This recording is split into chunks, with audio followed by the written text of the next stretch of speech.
Welcome to the show, and here are your hosts, the diabolical Elite Gaming Guru, the illustrious Red Dead Panda, and the Australian stud AshtreyGaming.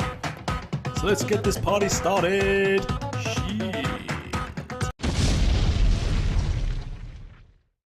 And we are live. Good morning, everybody. Good evening. How are we all? Hello. Elite. You all good?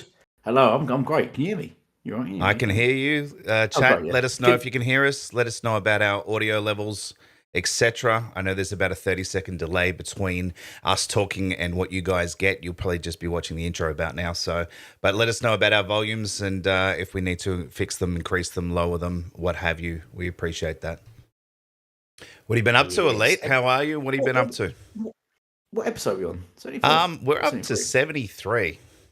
73 up, yeah. I've been good. I've been really busy actually because I built a bar in my garden, a cabin in my garden. What? Just one steel rod? Is that your bar?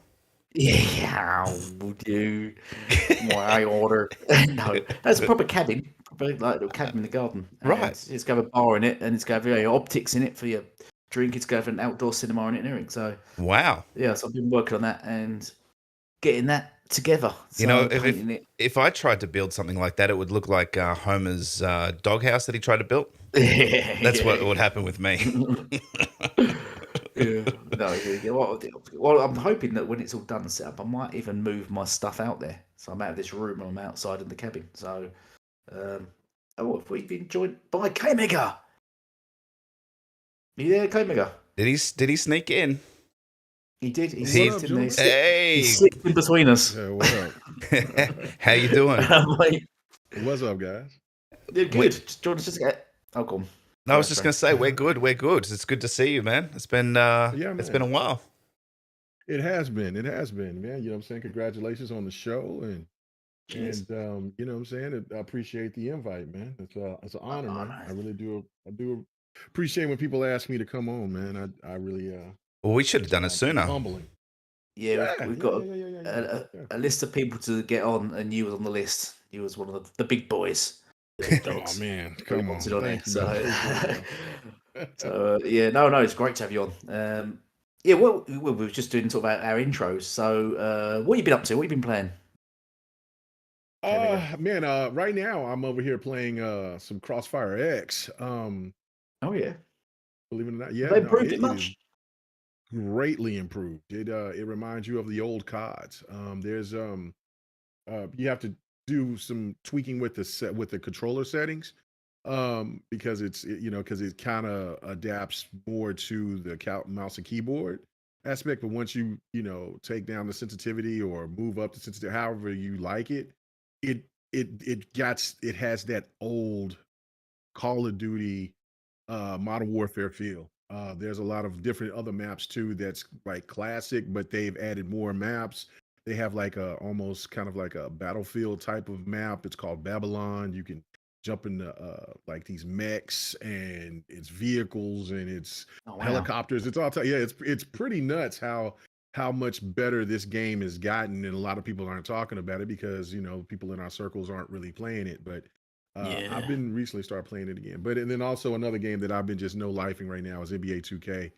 You know what I'm saying? I've been going crazy with that. So yeah, no, and there's a couple other games that I was playing beforehand. I beat Soul Hackers 2. Very was happy about that purchase and all of that. So, and happy that came to the Xbox. But yeah, those are the things I've been playing mostly. Yeah, nice, man. Right now you're seeing some gameplay of Proteus. It's kind of like a Doom clone. You do have to go in and muck around with the settings to make it look a little bit better visually like this. Otherwise, it looks quite pixelated and stuff, but that's what they were sort of aiming for. Bit of a Doom clone. It's quite fun. The guns are OP. So I've actually been playing that. I recommend everyone jump in and have a run. It works really, really well with controller. Kind of like what you were saying with Crossfire X. It feels, or at least it originally felt very built for mouse and keyboard. Yeah. And they're obviously, because you can feel it, you can tell, right? It has that kind of, just feel about it. So definitely jump into this. I've been playing a little bit of Grounded, Fortnite as usual. Yeah, just the usual suspects, really. Myself, so. Yeah. By the way, guys, I went to PAX Oz yesterday with Boba Fett Gaming. We met up and went into the city yesterday, and we checked out some new games. We played some Sonic Frontiers demo, and then we saw a cool game called Steam Core, which is going to be an online multiplayer co-op game, which looked pretty cool. I'll probably put a video out on our PAX experience, hopefully tomorrow. So, yeah, PAX was pretty good, man. What about yourselves, Elite? Back. Sorry, I had to ditch the cat. I just kicked it out for him and the wife. It's interesting about Crossfire X because I did originally get into it, and it was laughing. Originally a massive game, but it was really janky in that, and I was really put off by the sort of. It just didn't feel like a good. Like a port, because it is sort of a port from the PC game, isn't it? But I'm gonna give it another go then, if he's, as you said, much better, much more upgraded. Much improved. Yeah, because I was the same way. I was like, visually it looks better. It's crazy what these games can do over time. But again, it was for the ridicule that it was getting, it was warranted. But now, I think people should give it another chance, and I think that some people will be surprised. Well, I think everybody will be surprised once they play it, but it's every gamer is different. But I think that some people will definitely okay, all right, I'll put this in my little library to play every once in a while. So yeah. And did you play the campaign? I never played the campaign because I usually only like co-op games. Did you try the campaign? Yeah, I tried one of the campaigns. I have not tried the Spectre campaign, which everybody says that one was spectacular. I haven't heard anyone say bad about the Spectre campaign. I am almost done with the other one. I can't remember the name of it, but it wasn't bad at all. I was actually that was one of the bright spots when I first started playing, because the multiplayer was just so broken.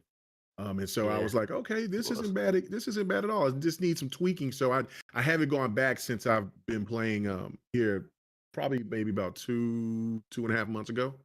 So, like I said, I was playing it like right before we started the show. So and I wanted to record some gameplay for the podcast later on tonight. So yeah, and the campaign was made by Remedy, wasn't it? So by Remedy, yeah. Mm-hmm. Was it Remedy? Was Remedy, wasn't it? Yeah. Yeah, Remedy. Yeah. I've been sort of playing Hunt Showdown. I tried that Nikandu. Didn't like that. It was way too. I couldn't get into it. It was just too much sort of cartoon. I like to just get into games and play them, because I usually play cart games. So I thought I'd give these new games, sort of like JRPGs that come over to Game Pass. I thought I'd give them a go, because you have to really. It wasn't my cup of tea. I'm ready to try Persona 5 though when that comes over, but Nikandu wasn't my type of thing. Did you guys try it? No. No. Oh, absolutely. That's my thing. So I have to do it, because every time that I say it, because I'm really bad at enunciating things, so I just go ahead and say no, Nick. That's my thing. So I love it to death, man. I was a big fan of it when it was on the PlayStation 3. That's when I originally played it. And then for that game to come to Xbox, that's the importance of what Phil and staff is doing to bring these games. It's not going to be for everybody. That's the Persona 5 is not going to be for everybody. Soul Hackers is that, but the option that it's there is what's so important. But I love it. It's just a different take. I think the writing is really good. The art direction, I think, is sweet, especially for such an older title. And just for that developer that in studio that decided, that had a falling out with Microsoft, and said that they would never make a game for Xbox ever again, for now that game to come, and Ni no Kuni to come 2 to come next year. I mean, that's just some wonderful work by them to get them to reconsider. Yeah, as you said, I sort of, because I can appreciate these games. I don't like them, but I can appreciate like I do like manga style games and the sort of Japanese-esque games. I mean, and it reminded me kind of like Howl's Moving Castle or what's the one with the ghost one where she sees the big ghost faces? Oh, what's that film cartoon called? Oh, I can't think of its name there. But it reminds me of those kind of things, and I love to watch them, but to play because I when I play normal regular games campaigns, I just press X and just skip all story. I'm not a story guy, so I was playing it and I was thinking this looks fantastic, but I'm not going to do it justice playing it because I'm just going to skip the story, and obviously that's a major part of this game. So yeah, I thought, all right, I'll go back to playing something else. Midnight Express, I went back to playing. So. Don't know if you guys played that. I'm loving that game. I have not got a chance to play that yet. That's on the wheelhouse. But there's the thing about Game Pass that I think that a lot of people that oppose Game Pass is that you can buy that game. So if it gets ready, if I don't have the time to play it while it's still in Game Pass, even though it might stay in Game Pass for 6 to 9 months, even a year, even.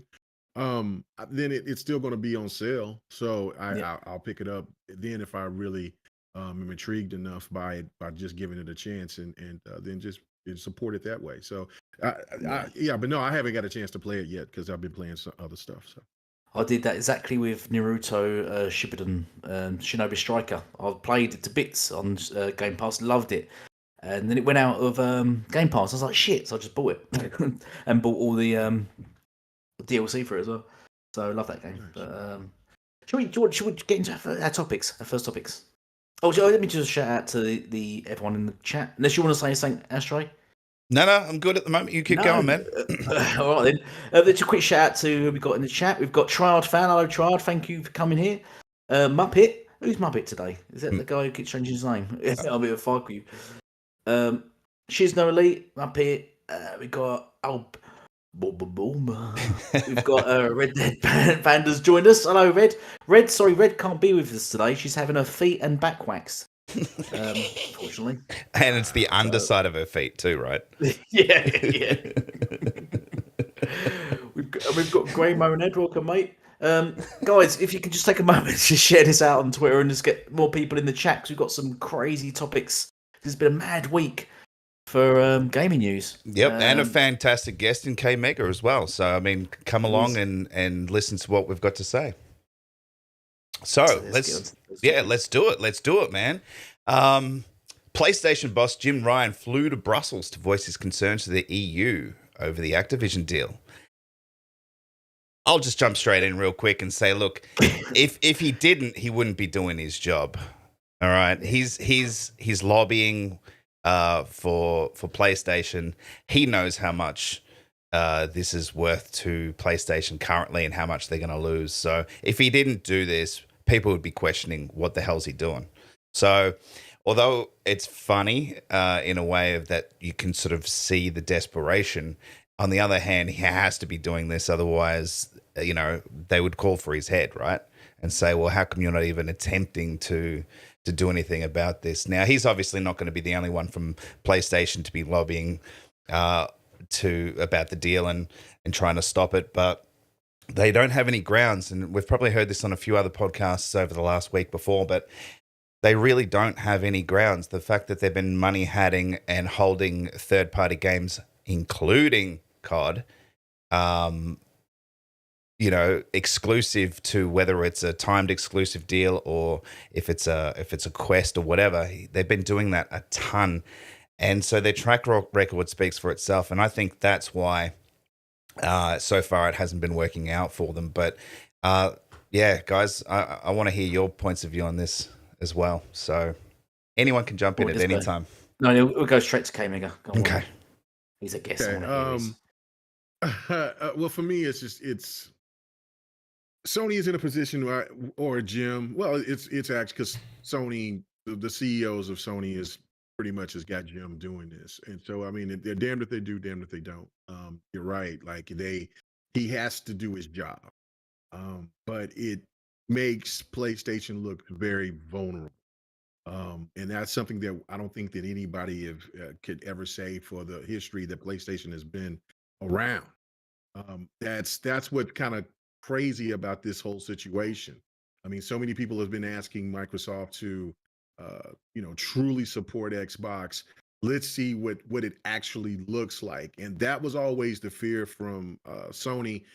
What would it actually look like? And that's why they were trying to, during last generation when Xbox was almost out of there. I mean, if you read all, know all the history, listen to all the other podcasts and all the people that was from there, like, they were kind of not, they were half in, not fully in. But now looking at this whole situation and seeing that STADIA is 100% behind Xbox, sees the potential into the Xbox, and just beyond that, uh, this is changing. This is, to me, is like the changing of the guard. And look, PlayStation has had a long run for almost 30 years, but it's this and PlayStation's not going to go away, but it's the thing of the strategies that Sony has been doing for so many years. And if you go and you look at the history back in the 90s, I've been a gamer ever since I was 3 years old, and I'm 47 now. Back in the 90s, there was a graveyard of console. And there's been, and you got the TurboGrafx 16s, the 3DOs, the Jaguar when Atari tried to make a return, the Neo Geo console, the Sega twice.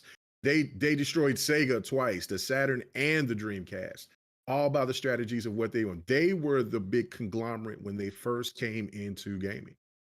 So, and Nintendo has money, but Nintendo doesn't want to spend like that. They're very frugal. So when you look at this whole situation now of what Jim is trying to do, they're actually seeing, their past hit them right between the eyes. You know what I mean? So, and it looks like Microsoft was trying to play nice, but now I think with this whole situation of them going and trying to stop Xbox from prospering, or Microsoft from actually, supporting and trying to really actually compete, it's a situation to now, like I said, they look vulnerable, and if they stop, then it's still going to look like, well, it's already set it up. Why did you even start this in the first place of trying to stop this acquisition? So that's why now, look, overall, when you look at this situation, they don't have a leg to stand on, and the only thing that they could do is just kind of get out there and just kind of beg for support. And I've been very uh, realistic about, there could be a situation that could slow this process down, but there's nothing that's going to stop this train. If the people think that once they come to the U.S. and the FTC is going to shut it down, it's not. That's not how it works out here. No. And so basically, when you have everything in place, you got Saudi Arabia already on board. Brazil did what they did, and now you got they got the CMA that seemed to be trying to flex a little bit, because politicians don't have that type of power against these big conglomerates like that. So they're just trying to flex a little bit, and they might prolong it. But at the end of the day, when it's looked and seen, if Microsoft is going to this purchase is going to happen, and what Sony is going to do afterwards, I mean, it's they're just going to have to grin and bear it. Yeah, 100%. Mhm. I'd love to know how that conversation went, obviously, 'cause when he flew over there. I mean, I think there's people under the impression that they asked him to go over there and talk about it, but I don't think it is. I think he just sort of turned up and said, look, this can't go through. I'd love to hear his points on why he didn't go, or he shouldn't go through, or his argument, but it must have been an interesting one. But yeah, but I agree with what you're saying, and I as Astro said, yes, it's his job to go out there and try to stop this, but I think it's like you just, I don't know, it's like at this stage he's just throwing fists at the Rock at the moment. I think they're just bouncing off his chest. I think this is inevitable, and I don't think there's much he can do about it. This is sort of almost like a panic attack, and yeah, he's just going to have to adapt, just as Xbox has done, and Nintendo have done, and Sega have done, and when you mentioned the Jaguar, I remember my mate when we was younger. I think it must have been about 20 when that came out. I don't know how old you was. It must have been at 20. And the Alien vs Predator game came out for it. And we see that, we was like, yes, we've got to get this. We bought the Atari Jaguars, got the Predator game. The game was okay. And we just think, right, what's the next game? And it was just like crickets. I remember getting that console. There was just nothing coming out for it. But yeah, but I think this is a situation where it's just like he's gone out there and just sort of made his point. But at the end of the day, they're gonna look at all the facts. They're gonna go through and think, I think probably Europe and UK are sort of more pushed towards Sony. We know they're sort of more got Sony dominance, but as you also said, America they're not going to win. Sony's not going to win in America. No, there's no chance that they're going to let a Japanese company overthrow an American company with market share. Well, the rules or are just whatever. different out here. The rules are just different out here. Like, let's just say they can not like it, and what they do is that they do a lawsuit. Yeah. But they can't stop the purchase.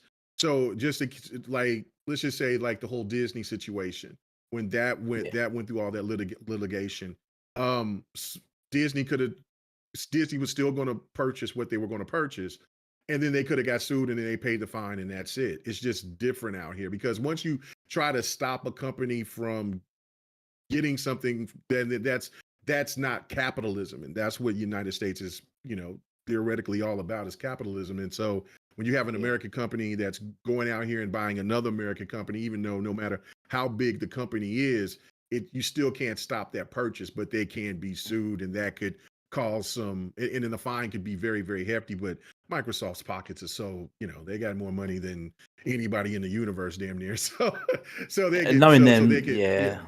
They probably even preempted that, so they've probably got money already aside for the fine. Like they've probably preempted that. If that's to happen, but I don't. But that just doesn't look like that. Don't even look like that's going to even happen. I think that they got two countries that's behind them. If they get more, and let's just say that the CMA and the EU decide to want to, not play ball, and other countries do, then that's going to be something that the United States will look into as well. It's like, look, there's just only one country that's over here, or two, one or two entities that's trying to fight against everything else around the world. So therefore, that's they'll just go ahead and grant them. Yeah. And I think it might be in your podcast. It's either you or another fellow on there that you said it's just good for competition as well, because now it's going to just drive Sony for once to actually compete and to come out with their own FPS, or just to sort of more compete on sort of a gaming level, rather than just sort of come out with sort of high quality over the shoulder action adventures, but just be more open to making more genres that and at the end of the day they've got to make money, and this is why they're pushing out all these gas games, and it's hopefully pushing more into different genres, and they're not so sort of focused on just, I don't know, game of the year sort of awards or Metacritic. That's what kind of the company I get from Sony. They're more focused on that, kind of like their movies, and just want to sort of make a movie that hits a certain audience, and that's it. And it's just good that if they just compete now properly. So, well, yeah, they've pigeonholed themselves a little bit there, and they've coasted on that for quite some time, especially through the PS4 gen. So now that they're actually getting competition from Xbox, they're kind of, oh shit, we've woken the bear. So it'll be interesting to see how it all plays out in the long run. We know that, like you mentioned, Elite, they're working on some gas games, with the acquisition of Bungie, etc. So it'll be interesting to see how that. I mean, those things take time, and Xbox is kind of now in front of all of that. So PlayStation are going to have to play catch up in a lot of respects. So, but hey, they wanted competition. They've got it now, and putting Satya Nadella, in front of a camera to say, "Give us competition," is just bigger than I think some people even realize. That's the head of Microsoft out there. To be like having your Yoshida come out and say, whatever he might need to say about, competition. That's your big guns. That's the biggest gun you got. That's the ace in your pocket kind of thing. And so they did that for a reason. They said, we're not mucking around kind of thing. We're showing the power, the might that we have, that even the CEO of Microsoft is backing us 100%. It's pretty epic, really, when you think about it. I think it's great because Phil and Jim are obviously going at each other, and then Satya sort of stepped up, cracked his neck, and then just bodied Jim, didn't he? Sit down, boy. You agreed the wrong company. It was pretty powerful. And Oh no, I just wanted to just add to what you were saying earlier. Was basically that Sony has had a strategy from the very beginning, from the PlayStation 1, even when they were starting to do these exclusive only deals. When you look at games like Tekken, when you go and you look at Tomb Raider was first on the Saturn. It was a Saturn exclusive launch title, I should say. Not exclusive, but it was a launch title. The second Tomb Raider came, Sony locked that up.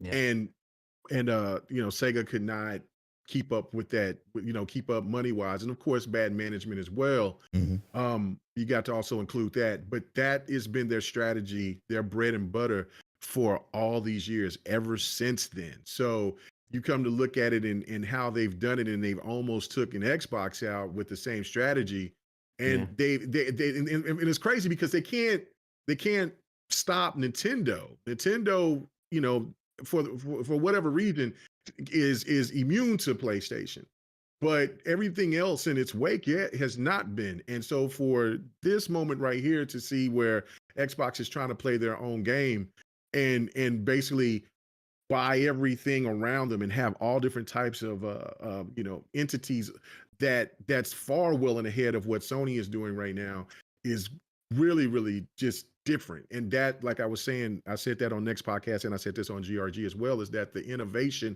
Sony can get back to the innovating like they used to. It just doesn't seem like they innovate as much. I mean, some people can disagree with me on that, but if you've been a fan of PlayStation, like I have since from day one to now, they are not the same company when it came to just the innovation and the creativity of what they used to be. And so now they can get back to that. Yeah, that's what I said. I said people take it as sort of I've just been an Xbox. But I've said that Sony got lazy over the years. They've definitely got lazy with what they're doing now. They've relied on third-party exclusives, while they just really got their studios just to focus on one genre of game, and those games just to look pretty and good, sort of for the mainstream, for the media. Well, they haven't really had competition in the last 20 years, realistically. So they haven't had to. And when you're at the top, you don't need to sort of really push yourself, do you? That's why competition is there, so that even the one at the top is pushing themselves to be better and all that kind of stuff. But it hasn't really happened. The only big thing about this is that now they're getting competition. It's kind of gone the other way, and they won't be able to compete, not in the same way like before, because having Activision Blizzard King is just such an epic deal that it's kind of hard to compete against. It's going to take a huge chunk out of their revenue stream, that's for sure. And that's what that's what I think Jim's gone to Brussels and stuff saying, look how much money we're going to lose from this. That's probably what he started with, because it would be in the billions.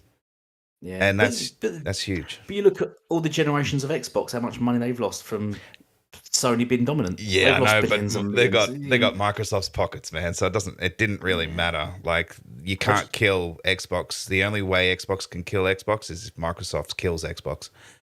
Right. I just want to just if that makes sense. Sony did force Xbox out of the fighting game genre. They I don't know why they've not chased up on Killer Instinct, but that's why they bought Ban. You're botting a bit, man. You know it's. I'm sorry. That's why you know Xbox have bought Bandai Namco. You know it's in the works. I think. I reckon they're going to get those fighting games.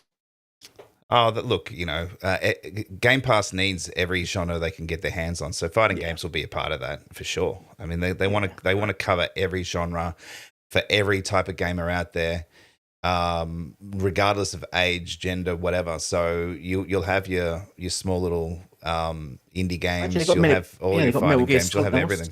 Yeah. What's that fighting game they just got? Their advertisers was coming to Game Pass. Is it not Metal Gear Solid? Is it? Guilty Gear. Guilty Gear Strive. And also then Blaze Blue Cross Tag Battle. As a person that's my number one genre is fighters. So that meant a lot to see them go out there and bring those games to Xbox. Just for the mere fact of just having, and then adding them to Game Pass as well, because the one big thing about fighting games is that it is niche. Fighting games are niche. They're not like what they used to be. Now, Street Fighter, I think Street Fighter and Tekken 8, I think is going to revitalize a lot of what has been missing in fighters, even though because Tekken 7's been out for what, 8 years. Street Fighter 5 never came to the Xbox. But these games coming out, I think that they will kind of kickstart something, and then Xbox themselves. Phil has already said that he's looking to find a studio to work on Killer Instinct 2. And then also that they're building, and I don't know if how many people paid attention to this, but last year they hired some people that once worked for Midway, who worked worked with Matt Booty and Ed Boon, and he's this lead director for a fighting game division. So that means to tell you that they're looking for more than just doing Killer Instinct 2. And the rumor of that is of course a brawler. It's kind of like Smash Brothers, and having with Xbox own entities. And of course, if you got Activision now, ZeniMax, and just all the other property, Rare and all that, and you make a game like that, that will definitely spark some interest, especially as successful as Multiverse is doing right now. So yeah, that would be a smart move for them. Yeah, interesting. If they do a brawler, obviously they'll have Master Chief, but then with the ABK deal, they could put Spyro and Crash, exactly, in there. That would draw a ton of people over. So, wow, that's pretty. Yeah, it's pretty big, isn't it? Tenshu. I mean, they this. I remember that game.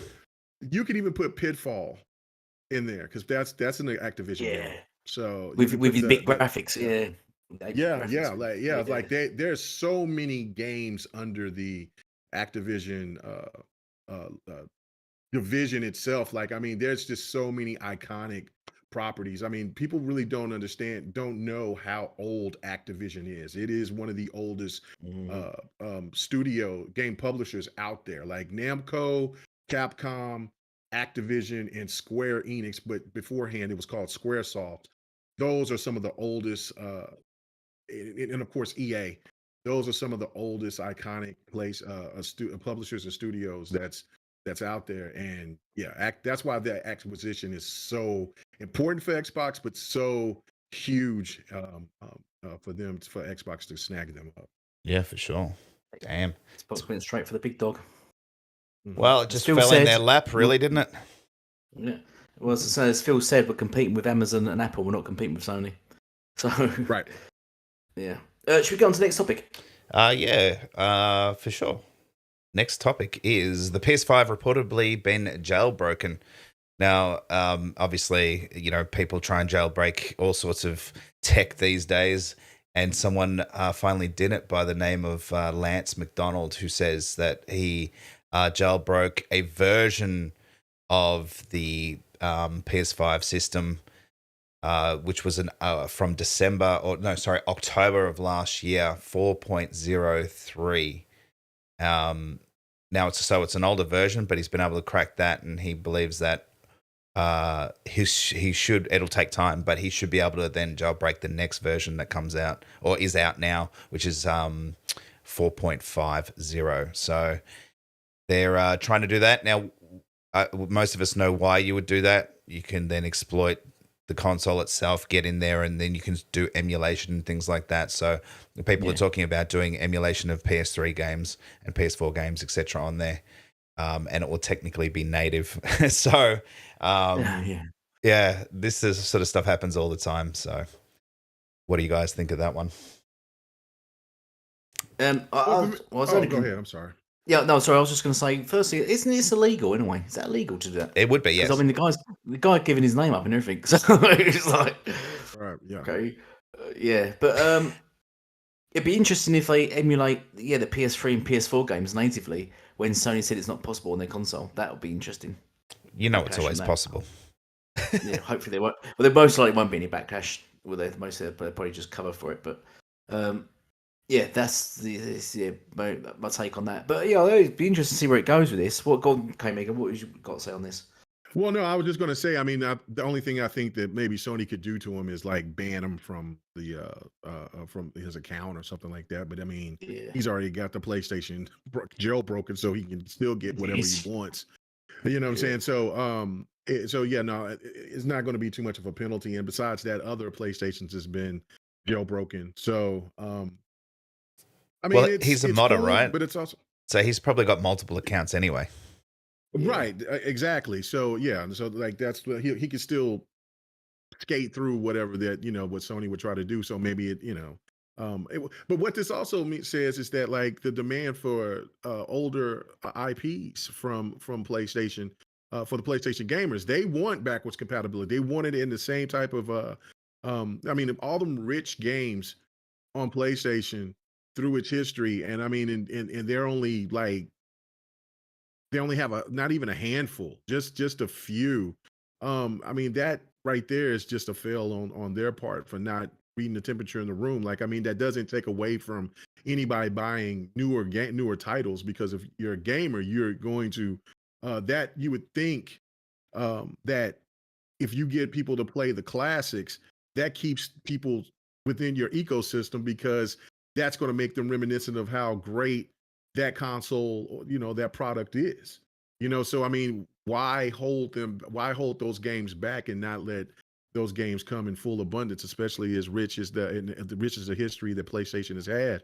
And then of course, having the frames unlocked, because even when I bought games on the PlayStation 4 and so forth, those games were horrible. They weren't optimized. They played like garbage, and they just and they sold them for like damn near some of those games for higher than what you would get from anywhere else. So it just was a kind of a slap in the face for fans of old classic titles from them. Indeed. Well, we all know why they would not want to do backwards compat, because they want to charge you $70, mate. So we know the real answer to that. I know that. Yeah, That rolls nicely into our next topic. If we finished here. Well, actually, just real quick, there's another guy, MVG, Modern Vintage Gamer. He's an Aussie guy. He's in the gaming space, been around for a long time. Is he, mate? Yeah, mate. Yeah. He hacked his PS5 as well, and apparently he was able to hack the newer version. So he did 4.05 and 4.50. So there you go. So someone else has even gotten further with that hack. I thought this console was made by Genius. Oh wow! Ow, that's naughty. That was messy. Oh, also too is that like for because like games like Bloodborne and stuff is still locked under 30 frames per second, they can unlock those frame rates and play them, I guess, as high as that they 60, want to. Yeah, more like 60 or 120 or whatever. Yeah, because Sony were refusing to remaster it. Of all the games they can remaster. Right. So we're talking about remasters. Who's heard about Horizon Zero Dawn being remastered? I did. I mean, I'm sure all of us that's in the space has heard that craziness. So that's our next topic. Horizon Zero Dawn being remastered. Well, okay, so here's a question on that. Without, I mean, minor tweaks, yeah, but what could they really do to class it as a remaster, realistically? Like, in your opinion, say, what would you think that would consider or constitute a remaster of a game? Because, like most people know, it's only 5-year-old game.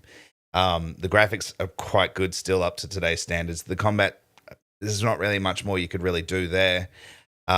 It's already got a 60 FPS patch on the PS5. Boost, What really could be done to make it a real $70 remaster? Nothing. Yeah, I don't know. You're right. You're absolutely right. I mean, that's a great point. I mean, I've looked at it as being ridiculous in the first place, but you just laying it out like that is just even makes it more ridiculous, because you're right. The game is beautiful. I mean, I bought the game twice. I had it on the PlayStation 4, then I bought it on PC. And I mean, and you can't. And I mean, the PlayStation 5 is a powerful console, but I mean, if you have it on a PC with the right tech, it's not going to be comparable to that. and Horizon Forbidden West. Now, could they have it pushed up to those type of graphics? I mean, you could, and that looks great, but I mean, you still got the core mechanics. They're not going to add or implement anything to that much different. I mean, we've already seen what they've done with the Last of Us remake.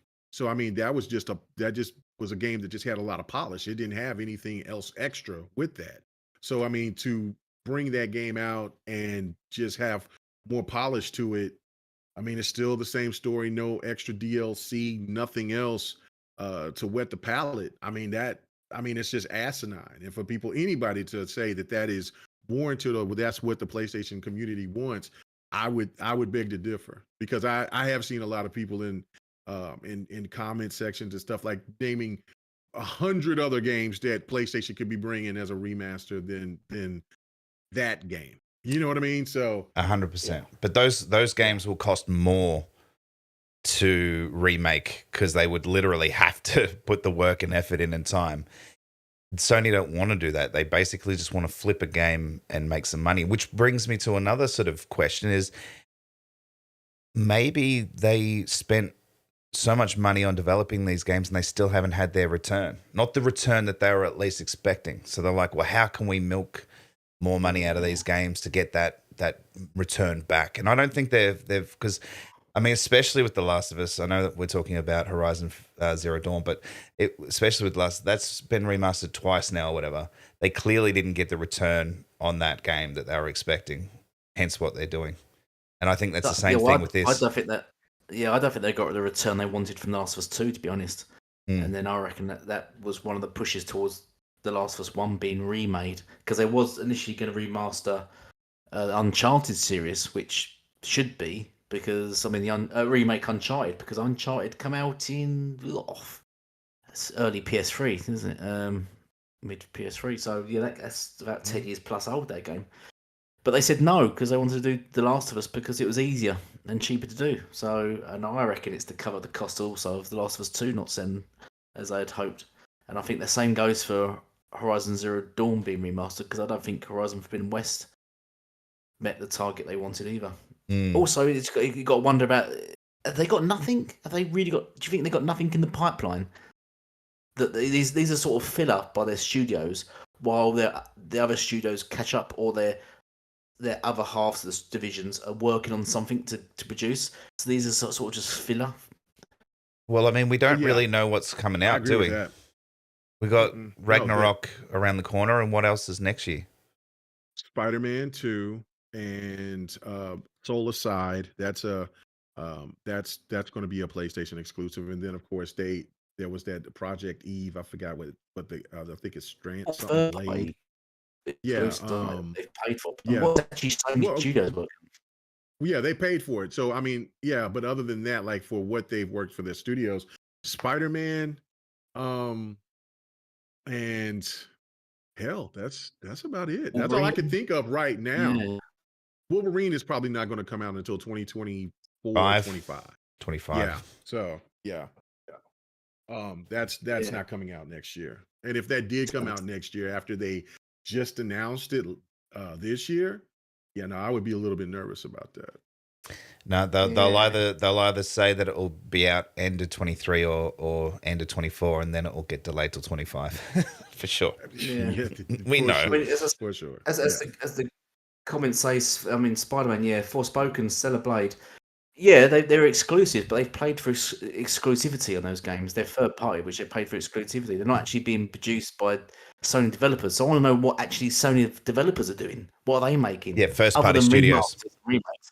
Yeah, first party studios. What are they making? Factions is coming though. That's one of those games that's going to probably most likely come out next year. The online version of The Last of Us. So that's two. But yeah, no, like I mean, yeah, it's kind of. But isn't that just a remake of the original? Yeah. Multiplayer. That part I don't know. I think that they're actually going to like kind of do everything because it's going to be one of their games as a service. And then also they mentioned Twisted Metal. They're going to do another Twisted Metal, so that could come out next year. But that's not going to be made by the people who made the original, for Twisted Metal. So Jaffe was a part of that first one, wasn't he? Jaffe done yeah. Black was the last one I think Chaffee did, which was still probably the best Twisted Metal of all time. One of my favorite games. How do you think that kind of game's going to go up now against like the likes of Rocket League and stuff, which is quite established? I know it's different, but that I'm just trying to get that similar kind of genre game. That game, I think, is needed. I think that because I mean, look, for me, is Rocket League and stuff like that is cool, but I mean, for something, it has to remain dark. If they make it lighthearted and try to make it to where it's appealing to everybody, then that'll be a fail. Because I think that what was it, that All-Star Derby or whatever? There's Wreckfest. Kind of had that. Yeah. Well, Wreckfest. It's Twisted Metal is a different animal if they do it right. Like there's nothing out there that's like Twisted Metal. I mean, I don't understand why that there's not games like that making a return, like Vigilante 8 and stuff like that. I mean, those type of games are warranted, I believe. Demolition All-Stars kind of tried it, but it was too lighthearted and too light. So they have to keep the essence of what Twisted Metal is, really dark and pretty devastating. But of course, they got to have the gameplay 100% solid, and then keep the same characters and all that. So so it's going to be a task for whoever's doing it. That's why I found that to be odd that they didn't have Jaffe to come back and to rework that. I think he's probably pissed too many people off. Well, no, that probably is true. He probably burned a lot of bridges. So. Well, first of all, I want to say I thought Bleeding Edge, because Bleeding Edge reminded me of Twisted Metal. You're botting again, man. Oh, I don't say now. Keep talking. Okay. Bleeding Edge reminded me of Twisted Metal. That's kind of like a game with sort of weird, dark characters in it. But I also say that I watched someone's podcast with David Jaffe on it, and they asked him if Twisted Metal will he make it to Xbox if he can make it. He said he would make it. However, Sony own the IP, he doesn't, so he's completely out of it. So, all right. I think we missed half of that, but it's all good, man. I didn't get all that. Yeah.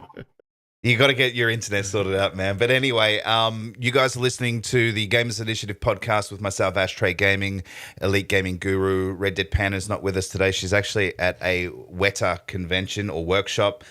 They make like statues and figurines and stuff from movies and video games. It's kind of pretty cool. But we have an awesome guest in K-Mega 405 who has the GRG podcast.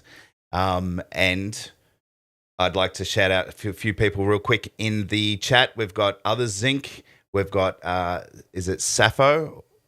I'm not good at pronouncing stuff. We've got Grey Monad. We've got It's Timmy V2. We've also got Boba Fett Gaming in there somewhere.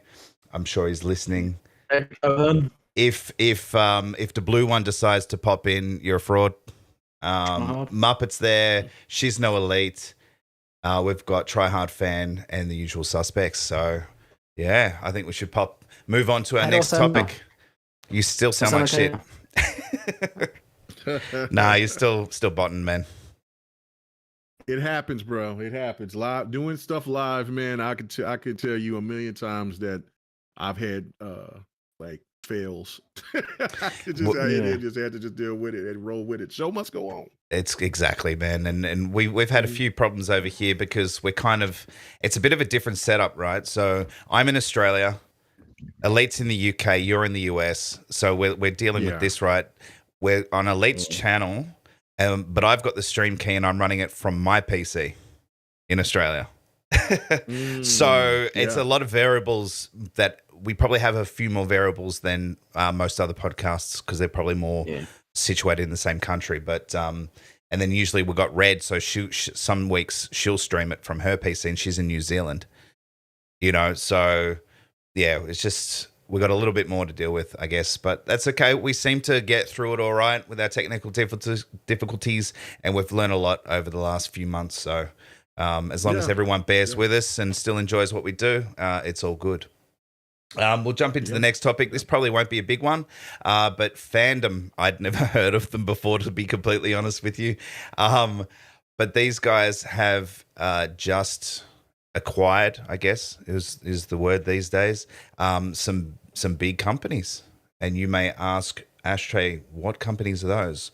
And while I stall real quick, they've fandom take what have they done? It's Metacritic, which we all know. I don't know how much we trust Metacritic, to be honest with you. What else have they got? Yes, please, because I can't find them. Right. Yeah. Well, this company. Well, yeah. What they've done is they've just bought up loads of review sites. So that includes Metacritic, GameFAQs, Screen Junkies, Giant Bomb, Cool Cutters, Comic Vine. Basically, any review site you can think of, they bought all. Which is a monopoly. Did they get Screen Junkies? Yeah, I didn't see that there. Okay. Yeah. If you actually look at the title at the top, they got GameSpot as well. Fucking hell. I was gonna say they got GameSpot. Yeah, I was just gonna say that. Anybody else? Yeah. TV Guide. They've literally bought up every review chart site. Yeah, and its headquarters is in San Francisco, and they're a nonprofit Delaware company. They've been founded ever since 2004. So. Damn. So if anyone wants to scream monopoly, they've literally just bought review sites. So if whoever gets in their pocket, whoever starts paying them off, then all their movies, games, whatever, are just going to skyrocket in reviews, I'd imagine. But I just thought I'd throw that topic in there just because it was sort of fairly interesting to know that all these review sites are now under the sort of the handle of just one person, one company. And just goes to show that that come through and they've monopolised on all the review channels, and there's been no mention of it in the press whatsoever. Nobody's cared. It'll be interesting to see if they pick up Rotten Tomato and OpenCritic. Yeah. Because they're really the only two that are sort of big ones that are left, or missing, Yeah. Right. I don't know how. Because if anything, I don't really pay attention to reviews anymore. I used to love them.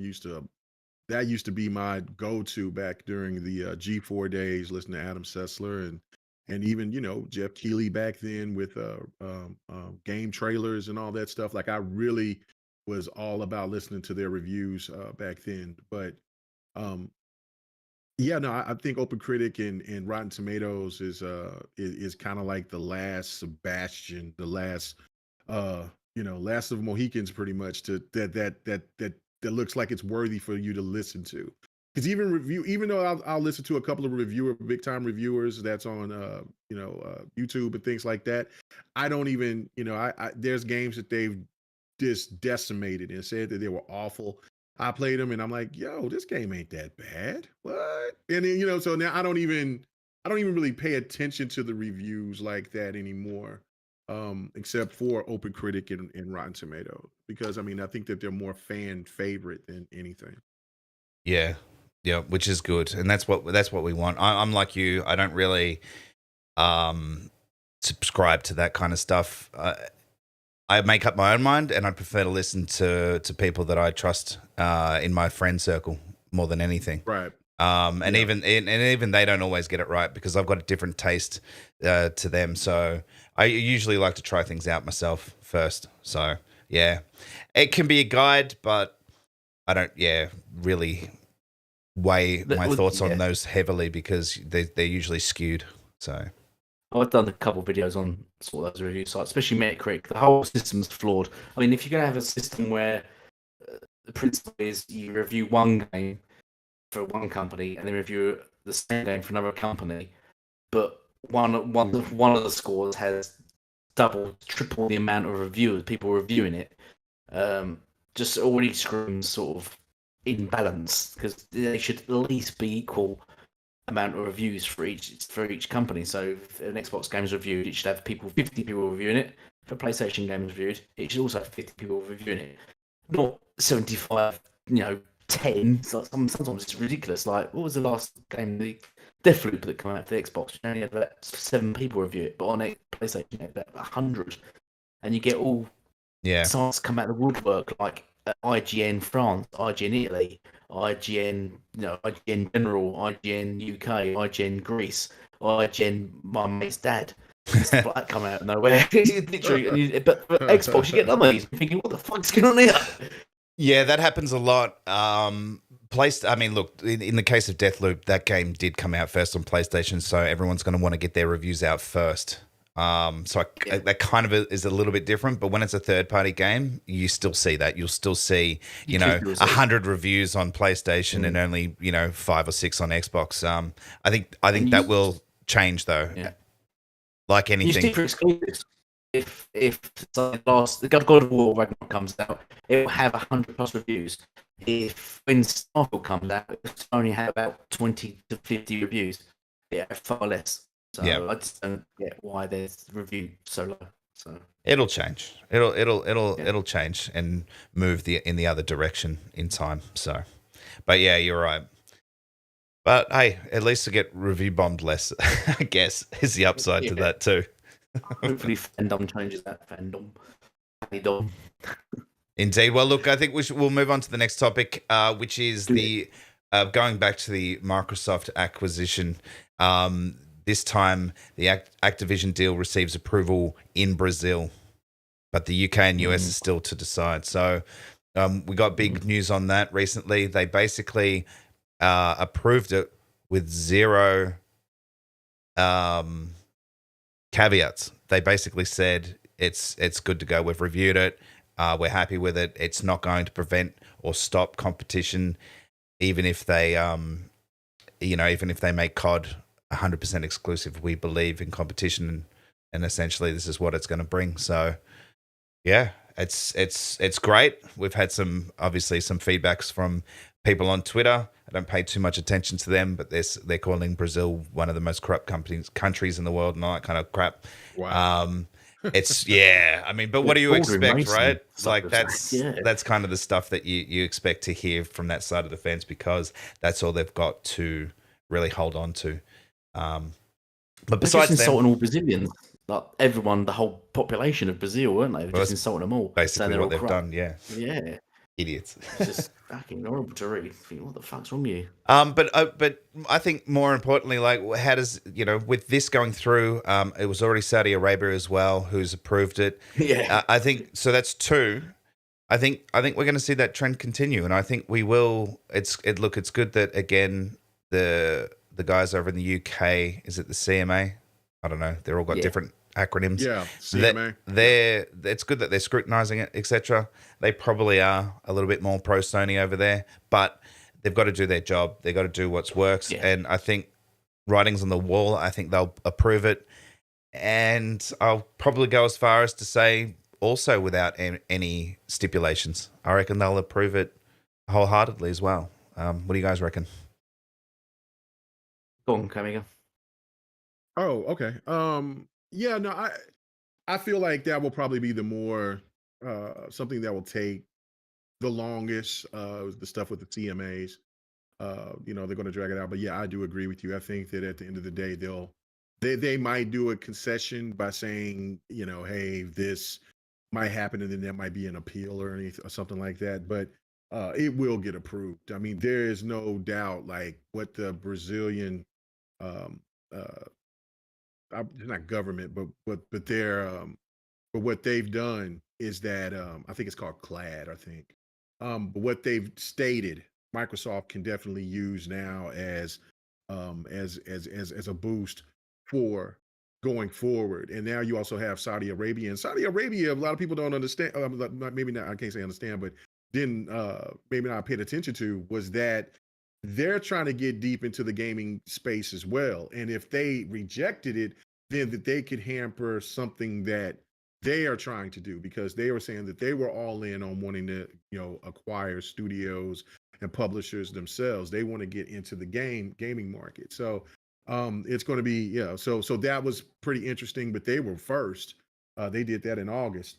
So yeah, this is something that is going to be very positive for Microsoft going forward. It was like I said earlier, is that, look, man, when you got more countries that are in support of this deal than not, then it's going to put pressure on the CMA, and then we might find out that the EU, because they've did a little they're going to wait for Sony to come out there and make their objection and their point to try to get the EU to do the same thing as the CMA. But if the EU comes back quicker than the CMA does, then that's going to apply even more pressure. And I believe China is another country, and some people are afraid of China, but there's no need to be afraid of China because China owns Tencent. And Tencent is one. Yeah, so Tencent, if they would want to deny it, then that would be something to where that would go against what Tencent is trying to do. So exactly. So I feel that Tencent, China's going to be on board. I feel that mostly, I think that the EU and maybe one other country might try to hold this up. That's why they say until like almost the summer of next year. But I don't know. But for all projections, I think that now since we got 2 already, and most likely we'll have 3, this thing could get rolling and be done by the end of the year or by the beginning of the year. So yeah, no, I think that Brazil just kind of they tried to be nice about it, but they weren't nice about it. They just kind of basically just told Sony, look, this is look, we're for value, we're for the people of our country. We're not here for some big conglomerate billion-dollar company that's over here not liking the competition as you don't, because you've been used to getting things your way because you're entitled. They just basically said, look, y'all acting like babies. Get over it, innovate, compete. There's plenty of they mentioned the games of Battlefield, because there's plenty of other shooters out there that even like Fortnite does better than COD in some cases. So it's and then there's other games out there that PlayStation could, if they want to try to get a marketing deal with and things like that. But it's just that they just come off to look so entitled and so soft. It's crazy to think about. So yeah, it's nuts. But I'm happy that the deal went through in Brazil and that they kind of slapped Sony across the face saying shut the hell up. Yeah, for sure, man. And like I think Jim really ruined it. I honestly think he put his foot in it when he came out and said that the offer from Xbox was inadequate in many levels. We all know that we're not going to see. You wouldn't see that kind of deal or offer from PlayStation if they were in this position. And we're not seeing it now. Yeah. All right. So the extra 3 years is just icing on the cake to make Xbox look better or look good, and it's working too. Like, I mean, I'm not saying that they're trying to fool anyone or anything like that, but it just looks good. It looks like we're happy to keep this game on your platform for a further 3 years once we own it. That doesn't happen, right? And so for the fact that they did that is actually really good, and it just makes them look better, and that's all I'm saying. And you wouldn't see that from PlayStation side of things at all. Not once they do that. And what's not really helping them in any way is I don't know why they don't see the irony of it. Is like recently with all the games coming out, Sony's bought exclusive content to a lot of the games, like Call of Duty. They're advertising exclusive content on it. So buy this game, come to our platform. But the other platform, come to our platform, you get this exclusive content. 'Cause that's basically what exclusive content says. And then Callisto Protocol's got the same. What's the Harry Potter, the new Harry Potter game, Hogwarts? That's got exclusive content for Sony. So they're really. I don't get their sort of narrative on this. What the point is, and at some point there must be someone saying, well, we know Phil has said it, and Satya said it. Sort of to the degree. It's basically it's competition. Get on with it. And Jim knows this. They know full well, and they know the game they're playing. I think he's just sort of playing a bit sly and playing a bit dumb. I think, and I don't think it's going to work well on the CMA when all the facts are put in front of them, especially with all this exclusive content. Not. So, no, you're absolutely right. No, that's why I was saying earlier that it makes PlayStation, it makes Sony as a company looks very, very weak. That's something that even PlayStation fans, even the most diehard, the ones I call stands, they are Mhm. even acknowledging that this makes them look really weak. They don't. Yeah. Yeah, I mean you know, when you have confidence and you have this, you got the sterner stuff, you like come bring that shit on. You know what I'm saying? Like this is what we wait for this. We're the market leader. Do your worst. But that is the total opposite of what's been said, and the reaction from it. I mean, from when you see that even within the PlayStation community, that's troubling. And then of course the market, they've been hit by the markets, and I see Tryhard said like everything has been hit in the markets, which is true, but Sony has been hit very, very hard by it.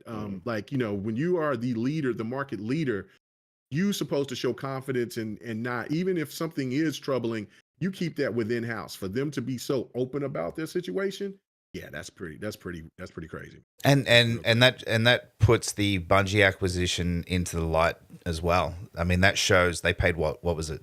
Was it 4 billion? Right? Yeah. That shows, wow, we've got to do something, and we need to make sure that we've got some sort of competitor. I know, let's get Bungie. We'll just pay whatever you got to pay for it. We need to get them on board. And that shows to me exactly what they were doing. They were going, man, this is just so big that we need to get something to compete. And the best they could do was to get Bungie, which is still going to apparently remain independent. So I reckon that'll get changed at some point as well. But that was their sort of knee-jerk reaction to the deal when it was originally announced. Shit, we need to move quick. What can we do? And Bungie was that, because they overpaid for sure. We all know that. Yeah, it was a desperate move. Yeah.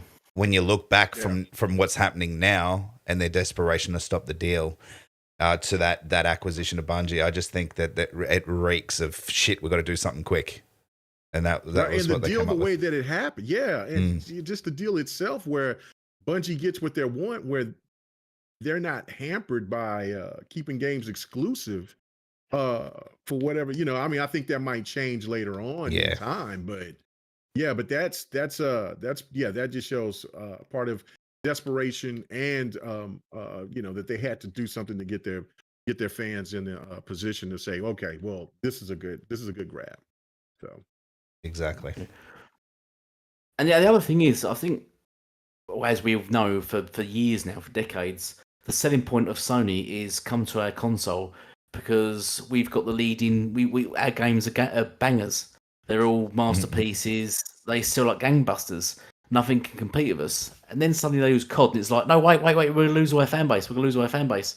It's sort of, they're giving mixed messages here. Sort of everyone goes to your console for its bangers or for COD, because you seem, you know, you've been sort of given a message that everyone's buying PlayStation solely for these exclusives.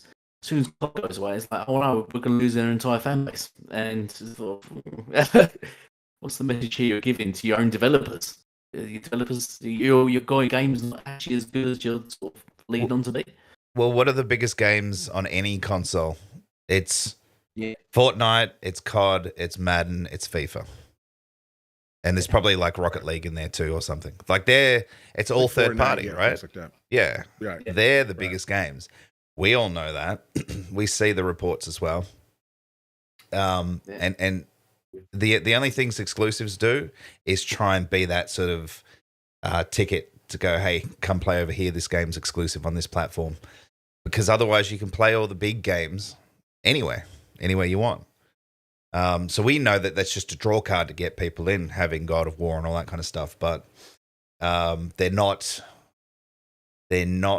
necessarily, so they can be system sellers, but they're I mean, we see these games, they usually only sell 10 to 15 million copies. And these third party games get, 100+ million people playing them. So we all know that the real story behind it all. And geez, all of us Xbox guys play on PlayStation 2 to play those games. I got a PS4 Slim. I'm not going to get a PS5. I don't like it.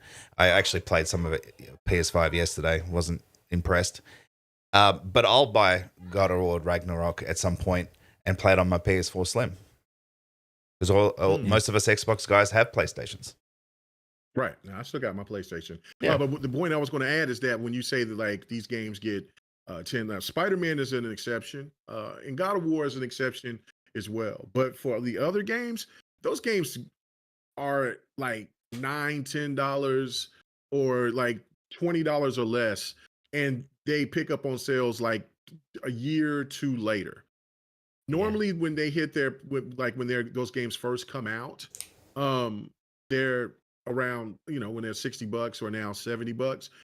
They hit that what 2 to 3 million mark, and then they kind of stall until they're either bundled, or then at that point when they drop on sale, then that's when people get them. Like, it's not like it's 10, 15, 20 million people that buy those games day one. I think, and that happens with all games out there, but it just kind of get this misconception that like these single player experiences from Sony all just do fantastic when it's only just a handful from the others. And even when you see a game like Days Gone, that I think it was really good, get 8 million or between 6 to 8 million sold, that's not meeting their expectations. That's pretty nuts, especially for a new IP. Like Rise and Quantum Break would have loved to got those type of numbers. So For you know what sure. I'm saying? So it's kind of crazy to me to think that Sony feels that that their games all their games that they produce have to generate that much, instead of just kind of building a portfolio to where you have more IPs that will be coming out for your fans. Indeed. Look at what Game Pass is doing. Grounded, 10 million players. Right. I know then people start getting into the argument of, well, that's not sold and blah, blah, blah, blah, blah, blah, blah. But to play it, you need to be on Game Pass, right? So that's $10, $15 a month constantly going out of the pocket. So that's the numbers, and that's grounded. It's not a Halo or a Forza, which we've seen them do 20 mil in a matter of weeks or months, and not years. And that's the other thing. You're getting a return on player base a lot quicker with that setup. So PlayStation need to move in that down that path and have that player base on subscription for them to keep going forward. So anyway, you are listening to the Gamers Initiative podcast with myself, AshtreyGaming, EliteGamingGuru. Red Dead Panda isn't with us this week. She's getting, what was it? She's getting hair removed from under her foot and her back. Back wax. She took those pics earlier. It's horrible. Must be a hairy. Well, at least she's getting a good whacking. Yeah, that's shout out to her for going out there and paying the money for that waxing. I think they have to mow her back first, and then to get it down low, and then wax it off. But anyway, we'll get more details on that next week. Great to get a catch up on it. How she went with it. So messy. It's fantastic. And also, yes, we're using the cutting laser to get through. A cutting laser. Oh my god.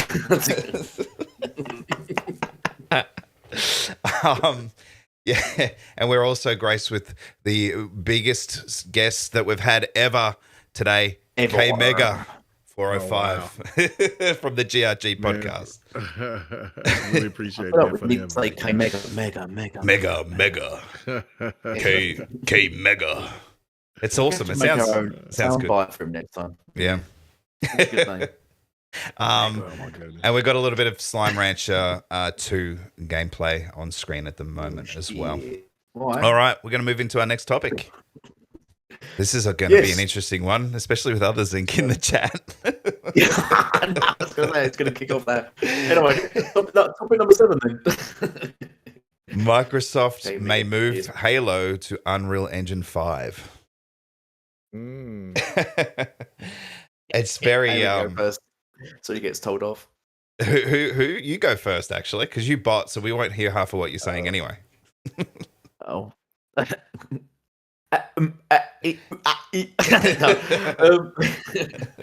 Right, yeah. So they're moving from the Slipstream engine, Slipspace engine, isn't it? Slipspace engine, yeah. Which apparently costs 500 billion pounds, which it didn't. They're moving from that to the Unreal Engine 5 because apparently, because I think I think the main problem is the issues with all their hold back they have, and it's because the developers are not too tuned into Slip Space engine. Because let's be honest, I mean, the engines are only a year old. They only finished making it last year, and I don't think they're still sort of trying to figure it out. And it's really slow in development. Obviously, having a massive impact on the game, and they're losing people by the day. So they thought we'll just switch over to Unreal Engine 5, which is we've already got the Coalition, as we know, we've already masters of it, and then we've got the who's the State of Play developers, Undead Labs, that are good at it as well. So I think we've already got people in the know within sort of Xbox that are already good at it, and it's apparently a really good engine to work with. And people have already made versions, haven't they, of Halo using Unreal Engine 5 and put it on YouTube, and it looks fantastic apparently. So yeah, don't at me, others Inc. Oh, tread carefully. Stuff. Well, just before. Okay, I'm just gonna say, okay, yeah, and I'm all for it. I think they should move to Unreal Engine 5. Done. Go on, you'll go. Oh, shit. Look, I think they need to do whatever they think's right for the game. Realistically, they should look. I don't think they should have released the game using Slipspace yet. I think they should have continued to work on that in the background, and I still think that they should have just released a Halo, a Halo 6 this gen, and then work on with Slipspace and an open world game for next gen or towards the end of this gen. Give themselves more time to work with the engine. We all know that when engines are new, there's a learning curve with it. There's obviously going to be some issues that they've got to work out, and they've got to tweak it and work with it. It was based on the original Bungie engine, so they've obviously had a lot of experience with that. But I mean, again, creating a new engine is always going to be. I mean, look at Unreal. Unreal Engine's been around for ages. We're at the 5th iteration of it, and it wasn't great to start with. But it's gotten better as it's developed, as it's evolved. You can't expect miracles out of essentially a new engine straight off the bat. And I think they were hoping that it could be like that, but it just kind of doesn't seem to work that way. So I think they should have stuck with their original engine just to get a game out this gen. Because I'm a firm believer that Halo should be a launch game every generation without fail. It's because it's Halo. It's synonymous with Xbox, and you want to move some consoles, especially at launch. You bundle Halo with it, or have it available at least at launch. So that's my thought on it. If they move to Unreal Engine 5, hopefully they know best for what they want as a business, as a company, as a development team. I think that if it's going to work, go for it. I'm not opposed to it. I'm not against it. It's whatever works for them, to be honest with you. I just want to play Halo. That's my opinion. I mean, yeah, personally, just talking about Halo, obviously it doesn't deserve anymore. The campaign's great. The gunplay is fantastic. The game itself is sound and is really sort of solid, really. Yeah, and I don't think there's any issue with it. I think it's just lacking content, and I think it must be to do the Slip engine, must be Slip engine, because it's clearly taking a while to develop for. So, can't make it. But that's the thing, right? So if they've got issues with the engine, it's slowing down the development time to get content out, right? Right. Yeah. But when they do, it's solid. But it's just the fact that it's clearly a slow process, and they've got some issues somehow that's slowing them down. Okay, if they can work the kinks out, then they don't need to move to Unreal Engine 5. But obviously they're looking at it, or they've discussed it, or they've decided that they're going to at this stage in the game. So, K-Mega. No, I totally agree. I think, I mean, what you were saying right there was that, I mean, it doesn't have to be a launch title, but what you said as well was that I agreed with was that, look, I just want them to do what they, just make the best Halo that they can make. I've been very adamant about how I feel of what they should do with Halo. But I'm at this point now, I don't care. Just do whatever that 343 wants to do, not what the community keep pulling them left and right to do. Because they tried to do it both ways. Most people weren't satisfied with it. Of course, I'm one of the people that highly stands up for Halo 5. And and you can go into that multiplayer, and the lobbies are full. The multiplayer is the best multiplayer that Halo has ever done, in my opinion. But regardless, I mean, it doesn't matter about that because those are older games. But the person who made the Slip Space engine, he's gone.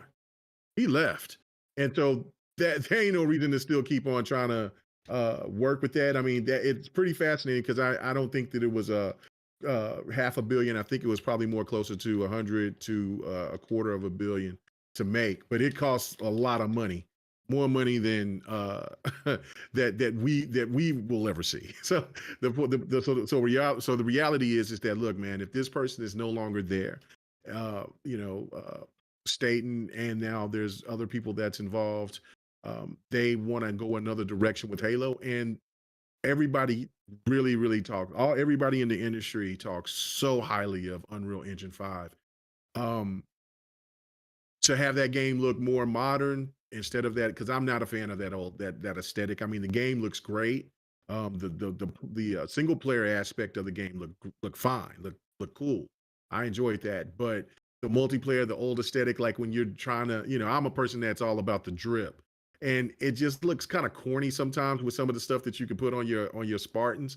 So compared to what you could in other previous Halos, like even the Master Chief Collection, they look a lot better than they do on Halo Infinite, in my opinion. So go with the Unreal Engine 5, and let's just see what they can do, man. Because that to me is the winning ticket, I think, overall, and just make the game that they want to make.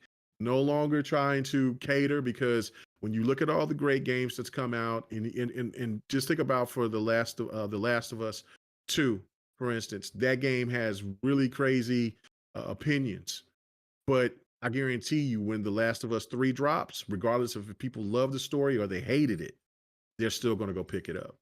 They're going to pick up the next version. So, and that's because they did the game that they wanted to, that they envisioned, not because of what the community keep asking them to do. So, make the right Halo that they feel that's going to work for them, and that even if it's and I know that they won't do this, but even if they went back to the old, let's not run and do clamber and all this, just make just like the old Halo 1, 2, 3. If that's how they feel like they want to do it, then just do it. But don't but stop listening to community, because community has turned you all over the place, and now 343 looks like a laughing stock. So I think that will be the winning ticket for them in Unreal Engine 5. Like, it's easy to use. It looks fantastic. We're only getting a little snippet of what Unreal looks like. Unreal Engine 5 looks like on just certain little smaller titles and stuff like that. But when these games really start kicking in, starting next year and beyond, man, it's going to be sweet. So, and I do think that Halo Infinite itself, is going to be just like Halo 4 and Halo 5.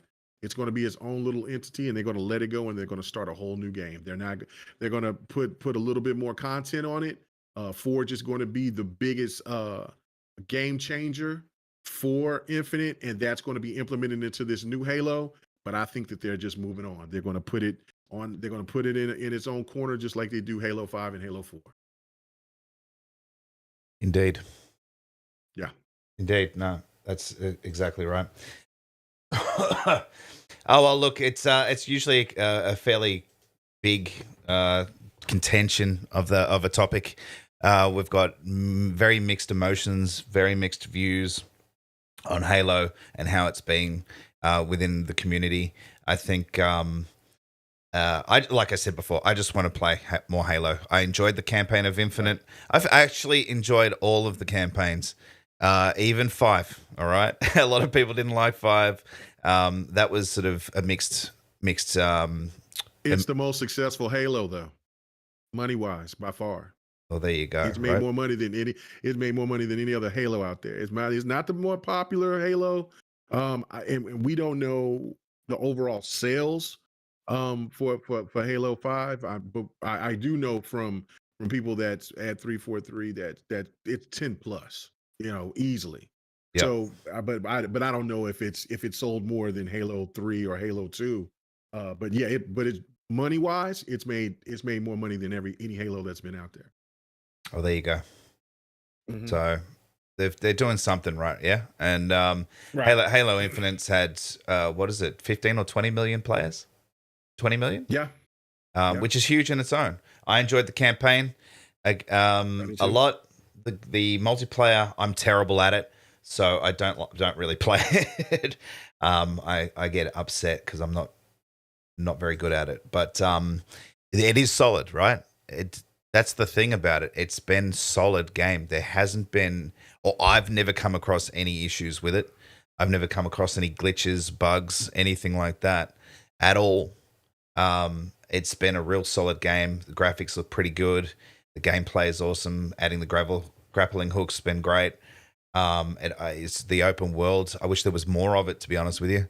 But it's just, I think realistically, it's just the content that people are sort of questioning, and that's kind of why this keeps coming up as part of conversation is content. The lack of maps.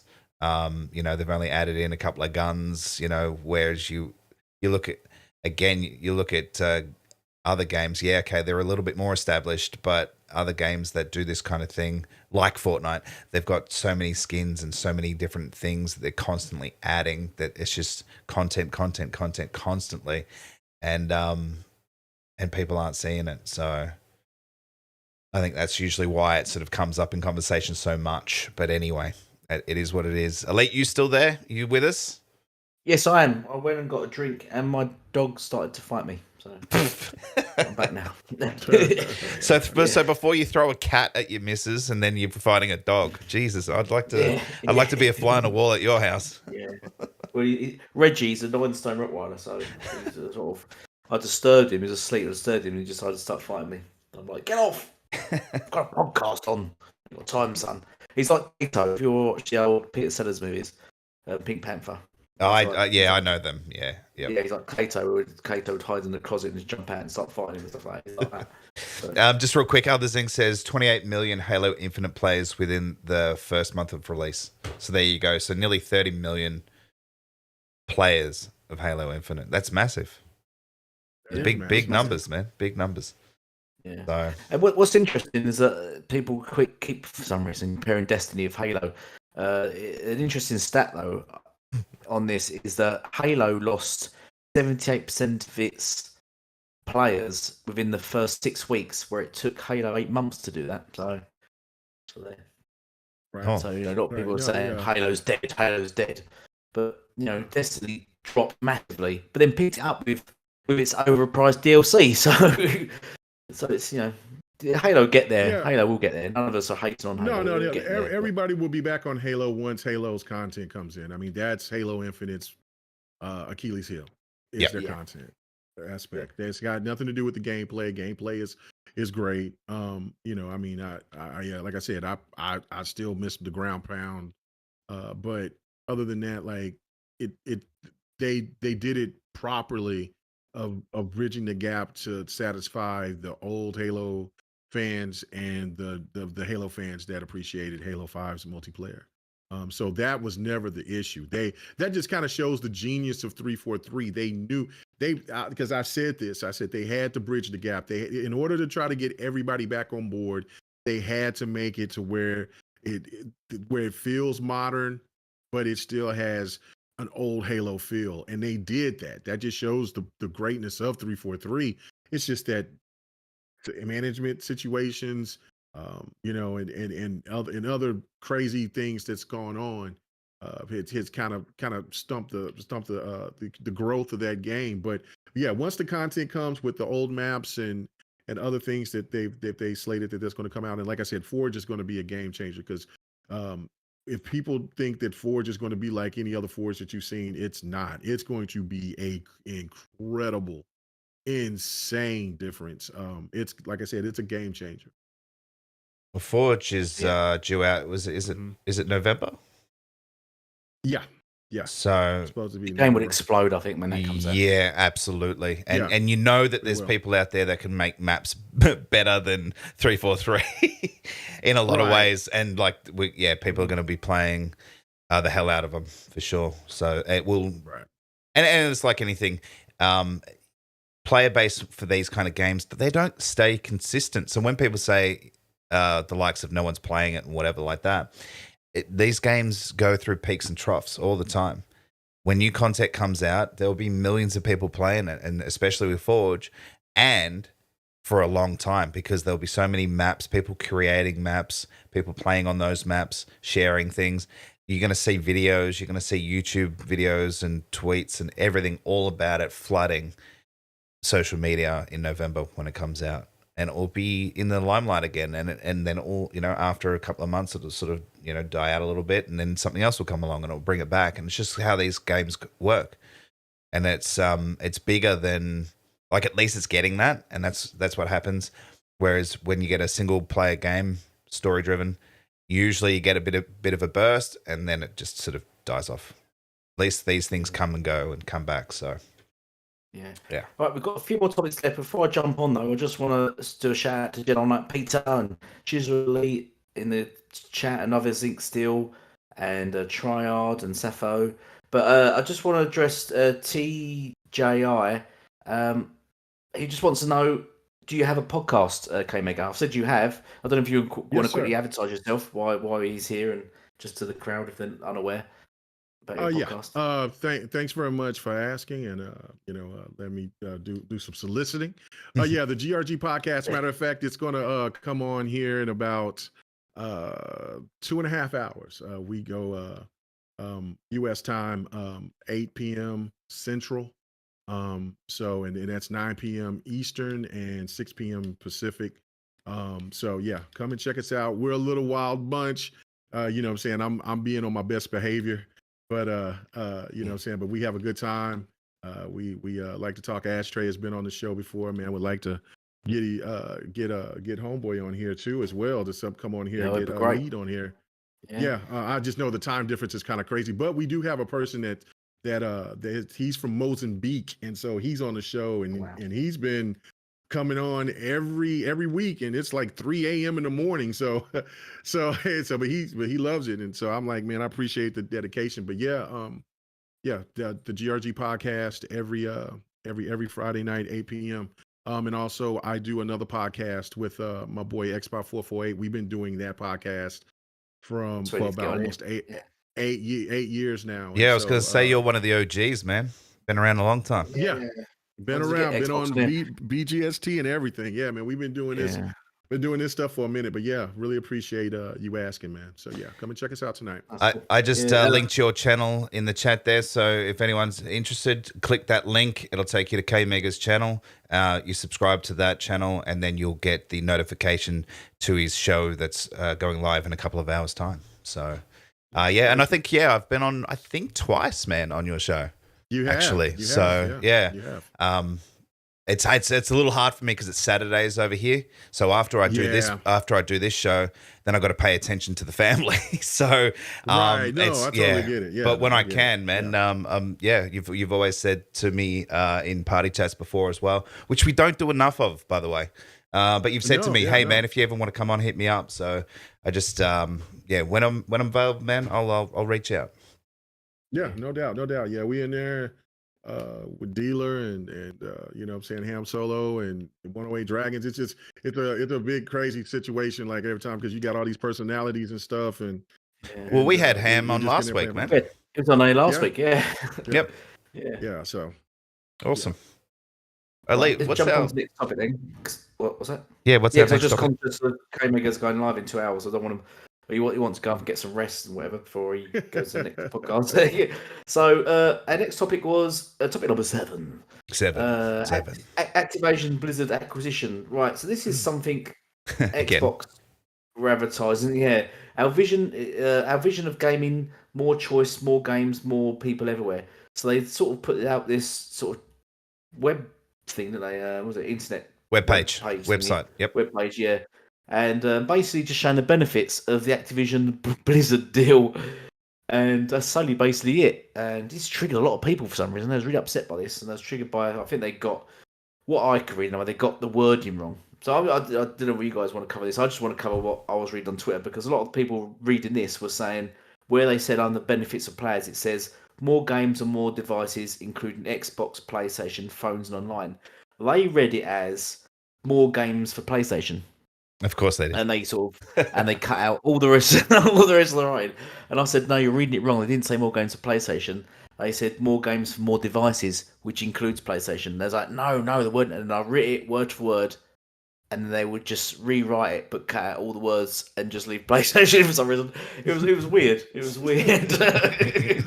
That's typical, though, right? Very weird. That's very Yeah, it typical. is. Why'd you keep? I don't know. Why'd you keep? I've written the entire sentence. You're just rewriting it, but cutting out the words, like words, and then sort of think you've got a gotcha moment. Yeah. So I think they're basically just trying to sort of I don't know, Appease stoke the fire, or masses. appease the masses and stoke the fire a bit.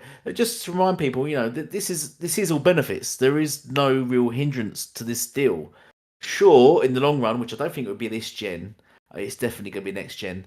That they could possibly make Call of Duty exclusive, and this I think we've talked about this before. I think if the mind share shifts and there's more people playing it on Xbox than PlayStation, then there would be no reason for it to remain exclusive on PlayStation. And I think they will snatch it off.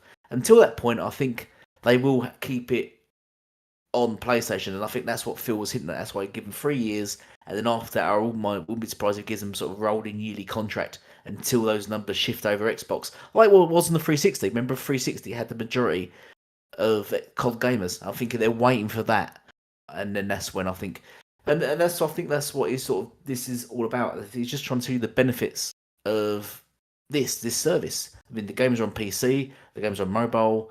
The games are on Xbox. They're on 2 Xboxes. They're on an Xbox that only costs £250, which is more than half the price now of the PlayStation 5. And I do not see any negative from this ever at all. But some people took it the wrong way. Of Go on, course. Ashtray. Well, it's interesting that they actually list PlayStation there.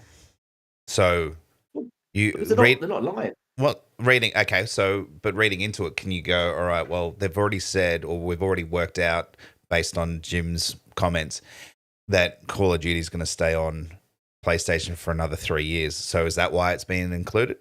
Or is it going to stay on there forever? Or is PlayStation going to take Game Pass on board at some point in time? There's that possibility. That's a possibility. They might. Well, they I have doubt approached it. already. I doubt it. Dan. Yeah. But yeah, you could read into it. It's interesting that they actually listed PlayStation and didn't list Nintendo.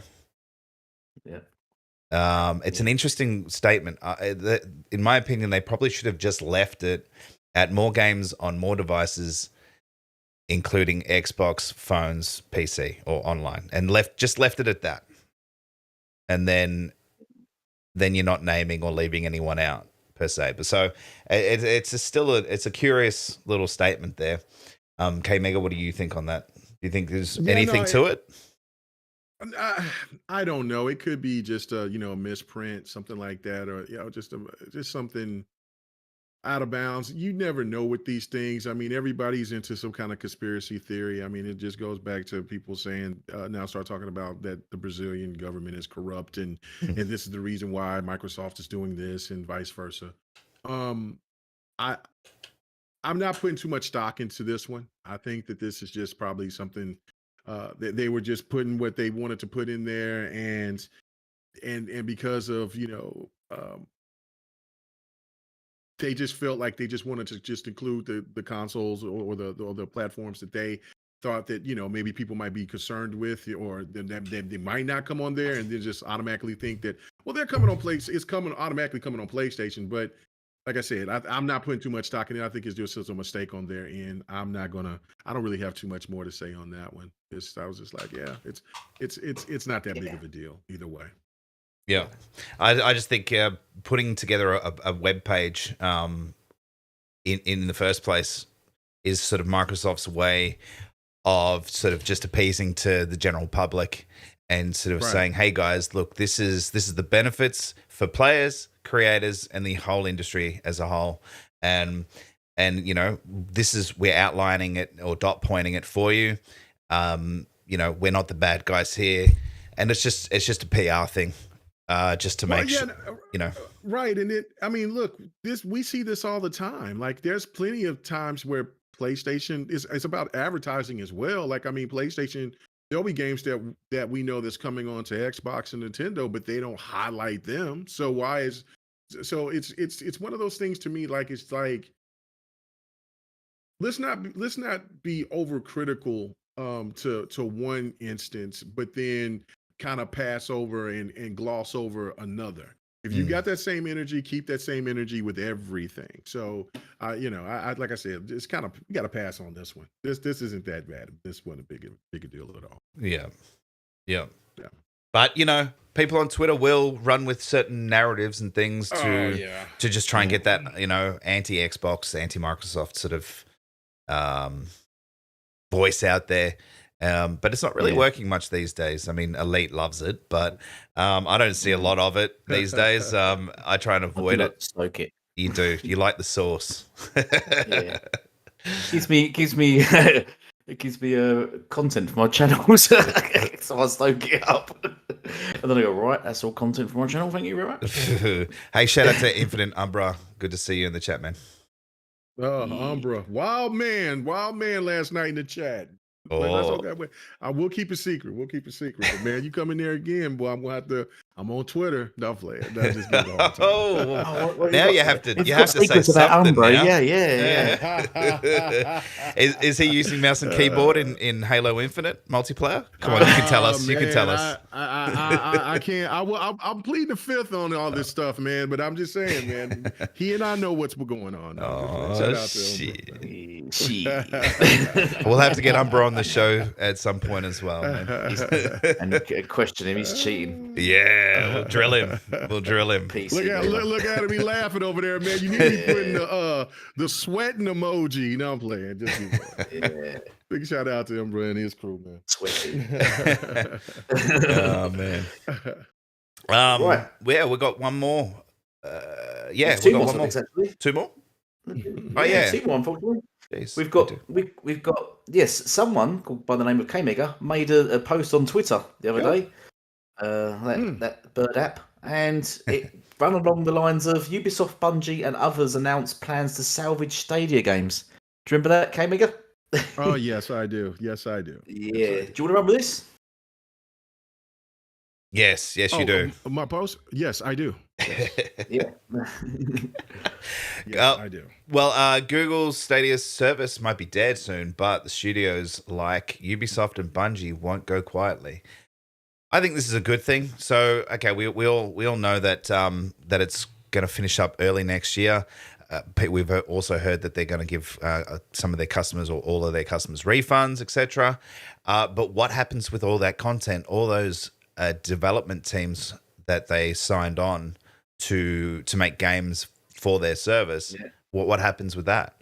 And so people have put up their hand. Ubisoft being one of the biggest ones to say, "Hey, look, yeah, we'll get that content, we'll use it." So it's good that they're going to be able to sell off content. It's not just going to die, because that's the last thing you want to see is content in video games dying off, never to be seen or heard of again, which happens a lot. And us gamers hate that, regardless of which company it is or who it is. We like to see things. We don't want people losing their jobs, and we want to see games and things thrive. So it's good to see that some of these companies out there have put their hand up and said, "Yep, we're interested in taking some of that content off your hands." So, yeah. I think the interesting thing to take away from this is Bungie as well. Bungie are going to take games on there, and obviously now Bungie's owned by Sony, so so it depends. Possibly exclusive Sony exclusive titles. Well, it could be it. It depends on what they pick up too, right? They'll probably it'll probably be a case of being able to sort of that thing where you fish through the dollar bin to see if you can find a bargain. It'll kind of be a bit like that, right? They're rummaging through. That looks good. I'll take that. So it'll be interesting to see what comes out of that and who takes what or buys what. Well, didn't Kojima have a game that he was making exclusive to Stadia? He did. Yeah, but they rejected him. Yeah, so he's gone to so where's that Xbox. gone? Xbox. Yeah. Oh, is that the one And he's so making now it's for coming to Xbox? Xbox. Oh, it is that one. Oh, is Right. that one? Yeah. Okay. I think it was going to be like what I think Kojima just announced it today or something like that. And Stadia turned it down. And another thing to think about as well with the whole Stadia situation, they were going after ZeniMax as well. So after now Stadia being put in, put to the pasture, what would that done to ZeniMax? A lot of people, don't think about that. Like that could put Bethesda and them in a really, really, really crazy place. So a bad predicament. So I think that another thing too is that what I'm listening to and hearing from a lot of PlayStation fans within their chats, not like because PlayStation fans come out and speak to me. A lot of them don't like me, but they're thinking about maybe that this could be the opportunity for PlayStation to get up out of the Azure contract with Microsoft and then try to work with Google and maybe use Stadia as their go-to going forward. Now I don't know how that will happen, how that will work contractually and things like that, if that's even plausible. But it is. But yeah, that would be interesting, and I can see PlayStation even dealing with them. Yeah, that would be another way to get out of that and stuff. Because I do think because of all of this stuff going on between Microsoft and Sony with this Activision deal, I think that there's a lot of I think there's some things that's fractured. I know it's business at the end of the day, but I think because it's so public now that I think that there's some issues that will probably be going forward between the two. But that raises the question of why didn't Sony go with Stadia or Google's service in the first place? They probably didn't believe it. Well, they didn't even believe in Game Pass. So they didn't believe in the backwards compatibility. They didn't believe in Game Pass. They felt, and you got to look at it from when Stadia and Game Pass and all of that these services started to come about. And then Sony was the first one to do a service when they first did PlayStation Now. And it wasn't very successful because they went another direction. EA Play or EA Access at the time was the one entity that actually kind of set the tone. And then Microsoft came forward with their version, and then here comes Luna, here comes Stadia. But when you look at Sony for how many consoles they sold with the PlayStation 4, of course that their thought process would be like, well, you know what? We're fine where we're at. If we sell 115, 120 million consoles every year, every generation, then we don't need to be doing a service. But that's not the case, because as my generation, which is Gen X, and I'm assuming definitely you guys are younger than me. We are the people, but y'all still are older gamers compared to these younger kids out here that likes to play games on the go. And so Sony kind of is caught in an old ideology that I feel like, and even if you look at the stuff from statistics, that there will probably no longer be another console that will sell 100+ million, 120 million consoles again, because of the fact of mobile gaming and gaming online and things like that. So they're behind the 8 ball, even though they were the first ones to start the gaming online service. It's kind of crazy. It's ironic, actually. Yeah, well, that tends to happen a lot in the tech industry. Some things are before its time and they just fail, and then 10 years later it's popular, and it was it's dead. So I think it's good that these companies are going to be able to salvage the games and things and keep people in work. That's the main thing that I take from it myself. Yeah. But yeah, I think there's going to be something, because there's probably been a ton of closed doors conversations, meetings with all these big conglomerates that Sony's been probably, a part of, to sort of say, "Oh shit, what are we going to do? We need to fight them. How are we going to do that?" And this Stadia going under, per se, is probably one of the best things to happen for PlayStation, because then they can enter negotiations and say, well, hey, you guys have this tech that you're not really going to use. We could be interested. Let's sit down and chat. So it's probably come along at the right time for them if they take it up. but we don't know if they're going to do that. But if they want to sort of remain prevalent or strong players in the space, I think they're going to want to, because we all know that 115 million consoles sold doesn't really end up translating into what they really need at this point in time, which is player base and consistency in player base, which is the big thing, and that's what Microsoft and Xbox saw a long time ago, is that consistency. As you know, they've talked about having, you know, so many active users online during a certain month or whatever, and you need to keep that. That's keeping people engaged. That's keeping people buying games. That's people buying DLC and add-ons and skins and microtransactions and stuff. And if you don't have that player base, you know, actually turning that console on almost every day, you're not getting those sales, those microtransactions, etc. And that's what they need. Hence Call of Duty. So it's the next thing. Well, I just want to ask, Jedi Knight Peter's got a question. Who's going to buy the tech? Well, it's going to go to the highest bidder. Right. Really? Yeah, they're out there soliciting that ass right now, pretty much. So who's got the most money? Right. So you know what I'm saying. So they are. So that could be Sony. That could be any other entity out there. Not Ubisoft, Microsoft, surely. No. Right. No. Microsoft got Azure, so they're fine. Yeah, but they could. But you get a lot of these companies buy up the competition and then just wipe it away, just so there is no competition, don't they? They could just buy up Stadia's tech and then just either incorporate it into their own or just fade it away into nothingness, just so the opposition can't use it. Google would just say thanks, but no thanks. We don't want your money. Right. Yeah, they would say that to Microsoft for sure. But anyone else? Yeah, no, Microsoft ain't touching that. Yeah, they'd probably look at it.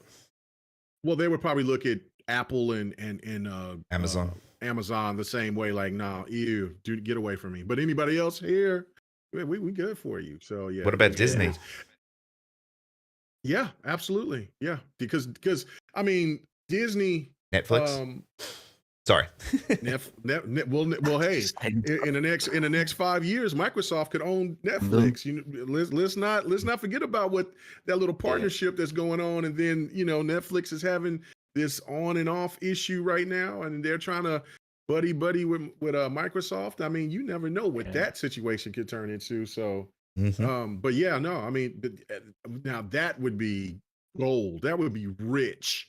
If Netflix picked them up and then Microsoft picked up, that would be insane. That would be mental. Well, imagine that, right? And that could be orchestrated that way, realistically, right? Netflix could buy something like that, and then the big dog Microsoft just come along and buy Netflix, and then they straight up off the bat own it. You never know. Netflix in Game Pass would be mental. Right. Yeah. Those Game Pass subs go straight. You just go for the roof and that'd be crazy, crazy times, man, for sure. They'll hit their 100 million mark easy. Yeah, if Nintendo wasn't so frugal, it would be a fantastic idea for Nintendo. So for sure, but I think Microsoft will always. I know this is probably not the best way to word it, but I think Microsoft will always keep Nintendo around regardless. Oh, absolutely, absolutely, yeah. No, that you're absolutely right. Yeah, that's why Nintendo is kind of not caring about what's going, because they're not the biggest fan of Sony anyway. So, like, you know, so it's like, yeah, go ahead, Microsoft, do what you got to do. We're kicking their ass out here on the homeland. You can just make sure that you maintain and do it on your homeland, and then let's just squeeze them to death. Let's squeeze them out of there. That's it. I see Microsoft and Nintendo teaming up, because you've already had some Nintendo exclusives coming to Game Pass and that, like My Friend Pedro and that. So, you know, I wouldn't be surprised if they are sort of tag teaming Sony at the moment. So, right. All's fair in love and war. Indeed. Last topic then. Alrighty. Sony says its PlayStation games won't release on PC for at least a year, but live service titles could be day and date. Now, just quickly, they said it's gone from, no, games are not going to be day and date at all, to Yeah. at least a year. Yeah. we know 100% that it will happen day and date at some point, but they just like to soften that blow, and it's you can see the shift in that title right there. You can see the shift already from their stance. They've all said that for years. They just have to be nice to their PlayStation fan base because they know they're sort of destructive. So they're sort of letting them, just like a child, you sort of let them go easily and give them the information slowly. You know, so whereas Xbox to Xbox fans, it's like, yeah, we're putting the games on PC now. Other than Crap Gamer, who kicked up a massive fuss and Phil called him a twat. Yeah, the majority of mostly Xbox gamers were like, yeah, we're fine with that. Put them on PC, yeah, all good. But yeah, the PlayStation fans are like, no, yeah, the games will never go to PC, and then yeah, we can take 4 years, and then 2 years, and now 1 year, and it's like, yeah, we're okay 1 year, and we're like, less than that because I mean, The Last of Us is supposed to be going. The Last of Us remake is supposed to be going to PC here soon. So if they do it by the end of the year or right at the beginning of the year, that's within 6 months. So what does that tell you? Yeah, exactly. Yeah. Right. Returnal, someone found in the program, Returnal's already got a PC program, isn't it? Mm-hmm. So yeah. So yeah. So it's only a matter of time. Oh yeah, it's just a matter of time. Like I mean, they're trying to soften the blow, but they can't be slow with it. They see where the toast is buttered. They know that they can gain a lot of money, a lot of resources from PC fans out there. I mean, look how well Spider-Man did. Look how well God of War did. Now, Horizon Zero Dawn was the very first one, so it did well. I bought the Uncharted collection that comes out on the 19th of this month. So, and I think that's going to do really well. So why not? Like that was even when it was very unpopular when they first announced it, and I was fighting the good fight. Like, look, this is going to generate more revenue for Xbox to maintain. And at that point, I was saying this could bring a sequel to Rise or to Quantum Break or to Killer Instinct and things like that. That's how far ago that was, like 2016. And I'm saying like it's good for Xbox gamers. It's good for Xbox. And so so how like, you know, I got called everything but the child of God. Like, you know what I'm saying? How stupid I was, how dumb I was.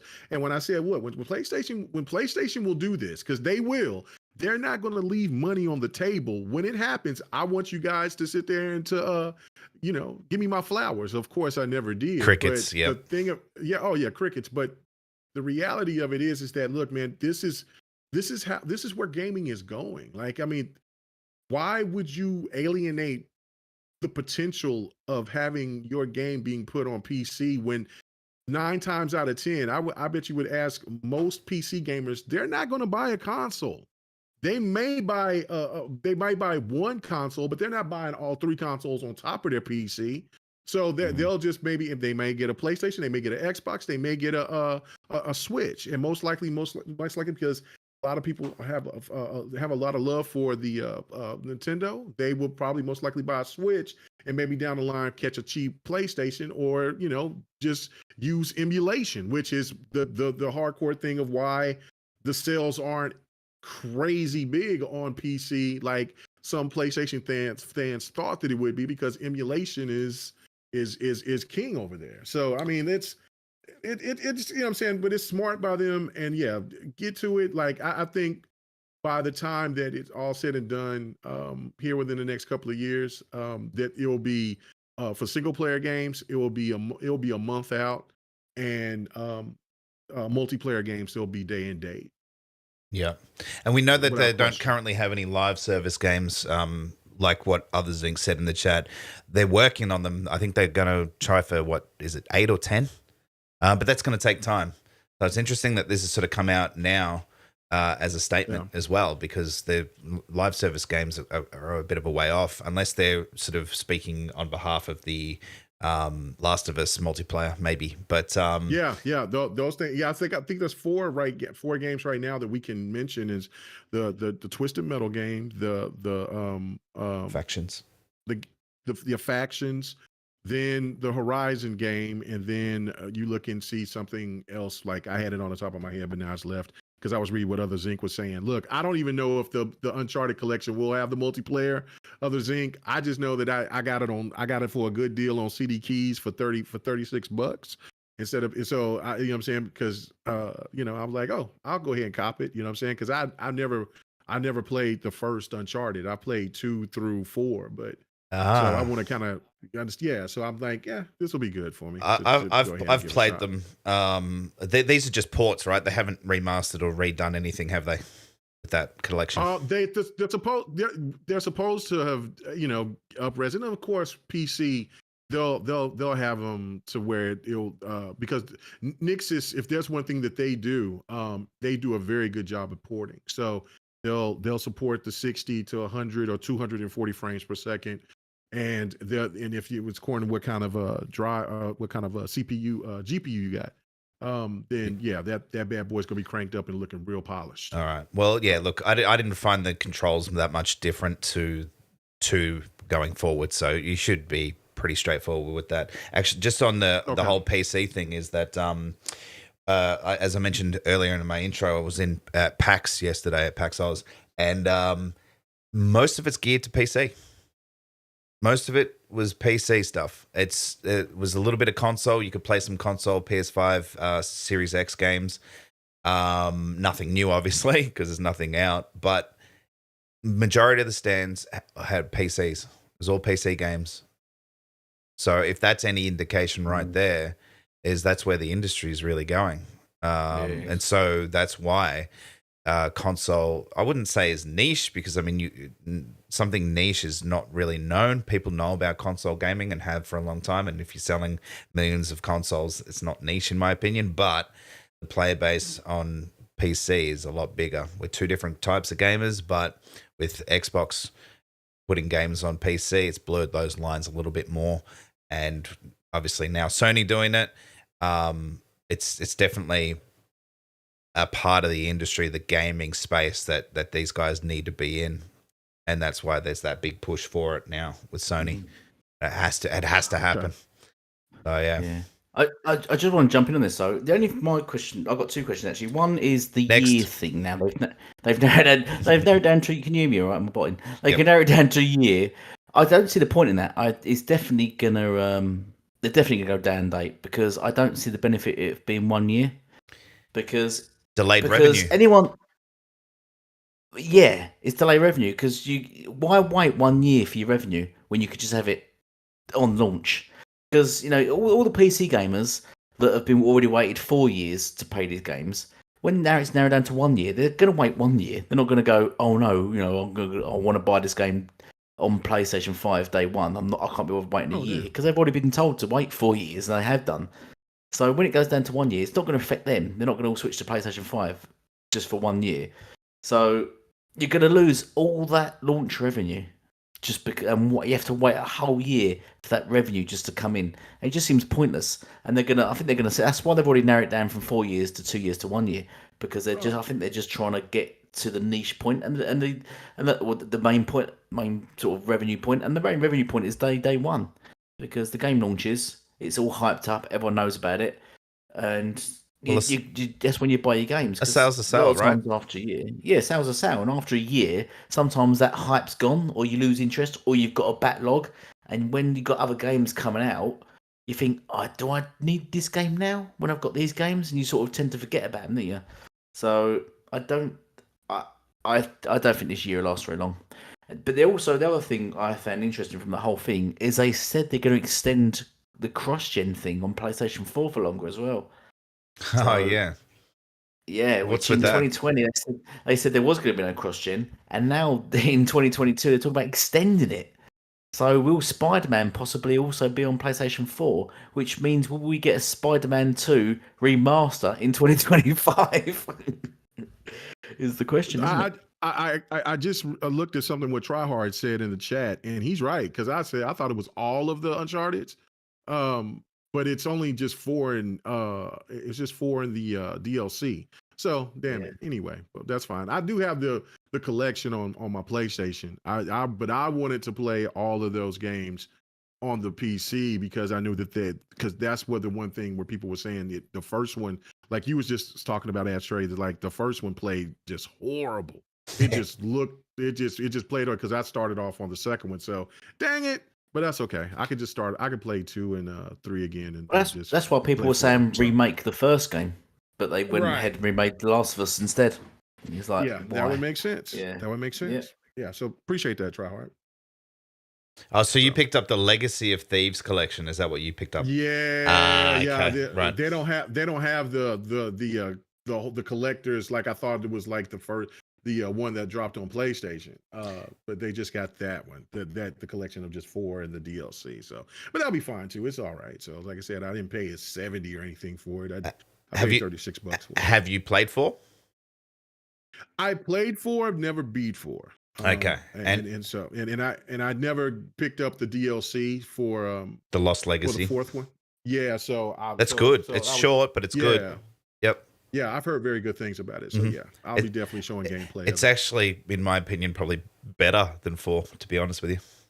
Really? But you tell me, you play it, and then you tell me. Some people will disagree with that, but I actually preferred it. Okay. All right, no doubt. So it's worth playing. It's short. It's not very long at all, but it's good. Yeah, very good. All right. I think we're done for topics. Plus, it's nearly lunchtime over here already. So it's 10:15. But yeah, I've got some stuff I've got to go do. So I think we'll call that a show. Yeah. Yeah, we will. It's brilliant to have you on board, Kamiga. Oh yeah, appreciate it, man. I really do appreciate you guys inviting me, man. Yeah, you can hit me up again, fantastic. Man. Yeah, definitely. And I'll let you guys know if I can make it or not. But yeah, no, I appreciate the invite. And before you go, do a quick shout out to your podcast that goes live in about 2 hours. Yeah, in about 1 hour and 45 minutes. Yes, sir. Yeah, come and check out the GRG podcast. 8 p.m. and man, I hope you guys will stick around and check us out, man. We like to have a lot of fun. Sir X, man, I don't know what to expect. He's the old elder statesman, but I think that he's going to be a little naughty. I got a little saying now: don't feed the gremlin. I mean, don't feed the mogwai. But I think he's already going to eat after midnight, so he might be a little wild tonight. But yeah, come and check us out, man. We're gonna have fun, and also trivia. So, Loke. He does trivia. He is a writer for IGN in Mozambique. Oh wow! And so he likes to do trivia. And right now I'm on a two game losing streak, so I have to defend my honor and win again. So yeah, come and check us out, man. Nice. So go over there and see K-Mega lose.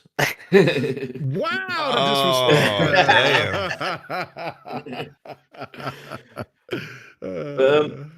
But guys, please sub the panel. Remember to sub the panel and check out K-Mega. Oh, he's down there in the chat now, K-Mega's channel, and jump over there in 2 hours.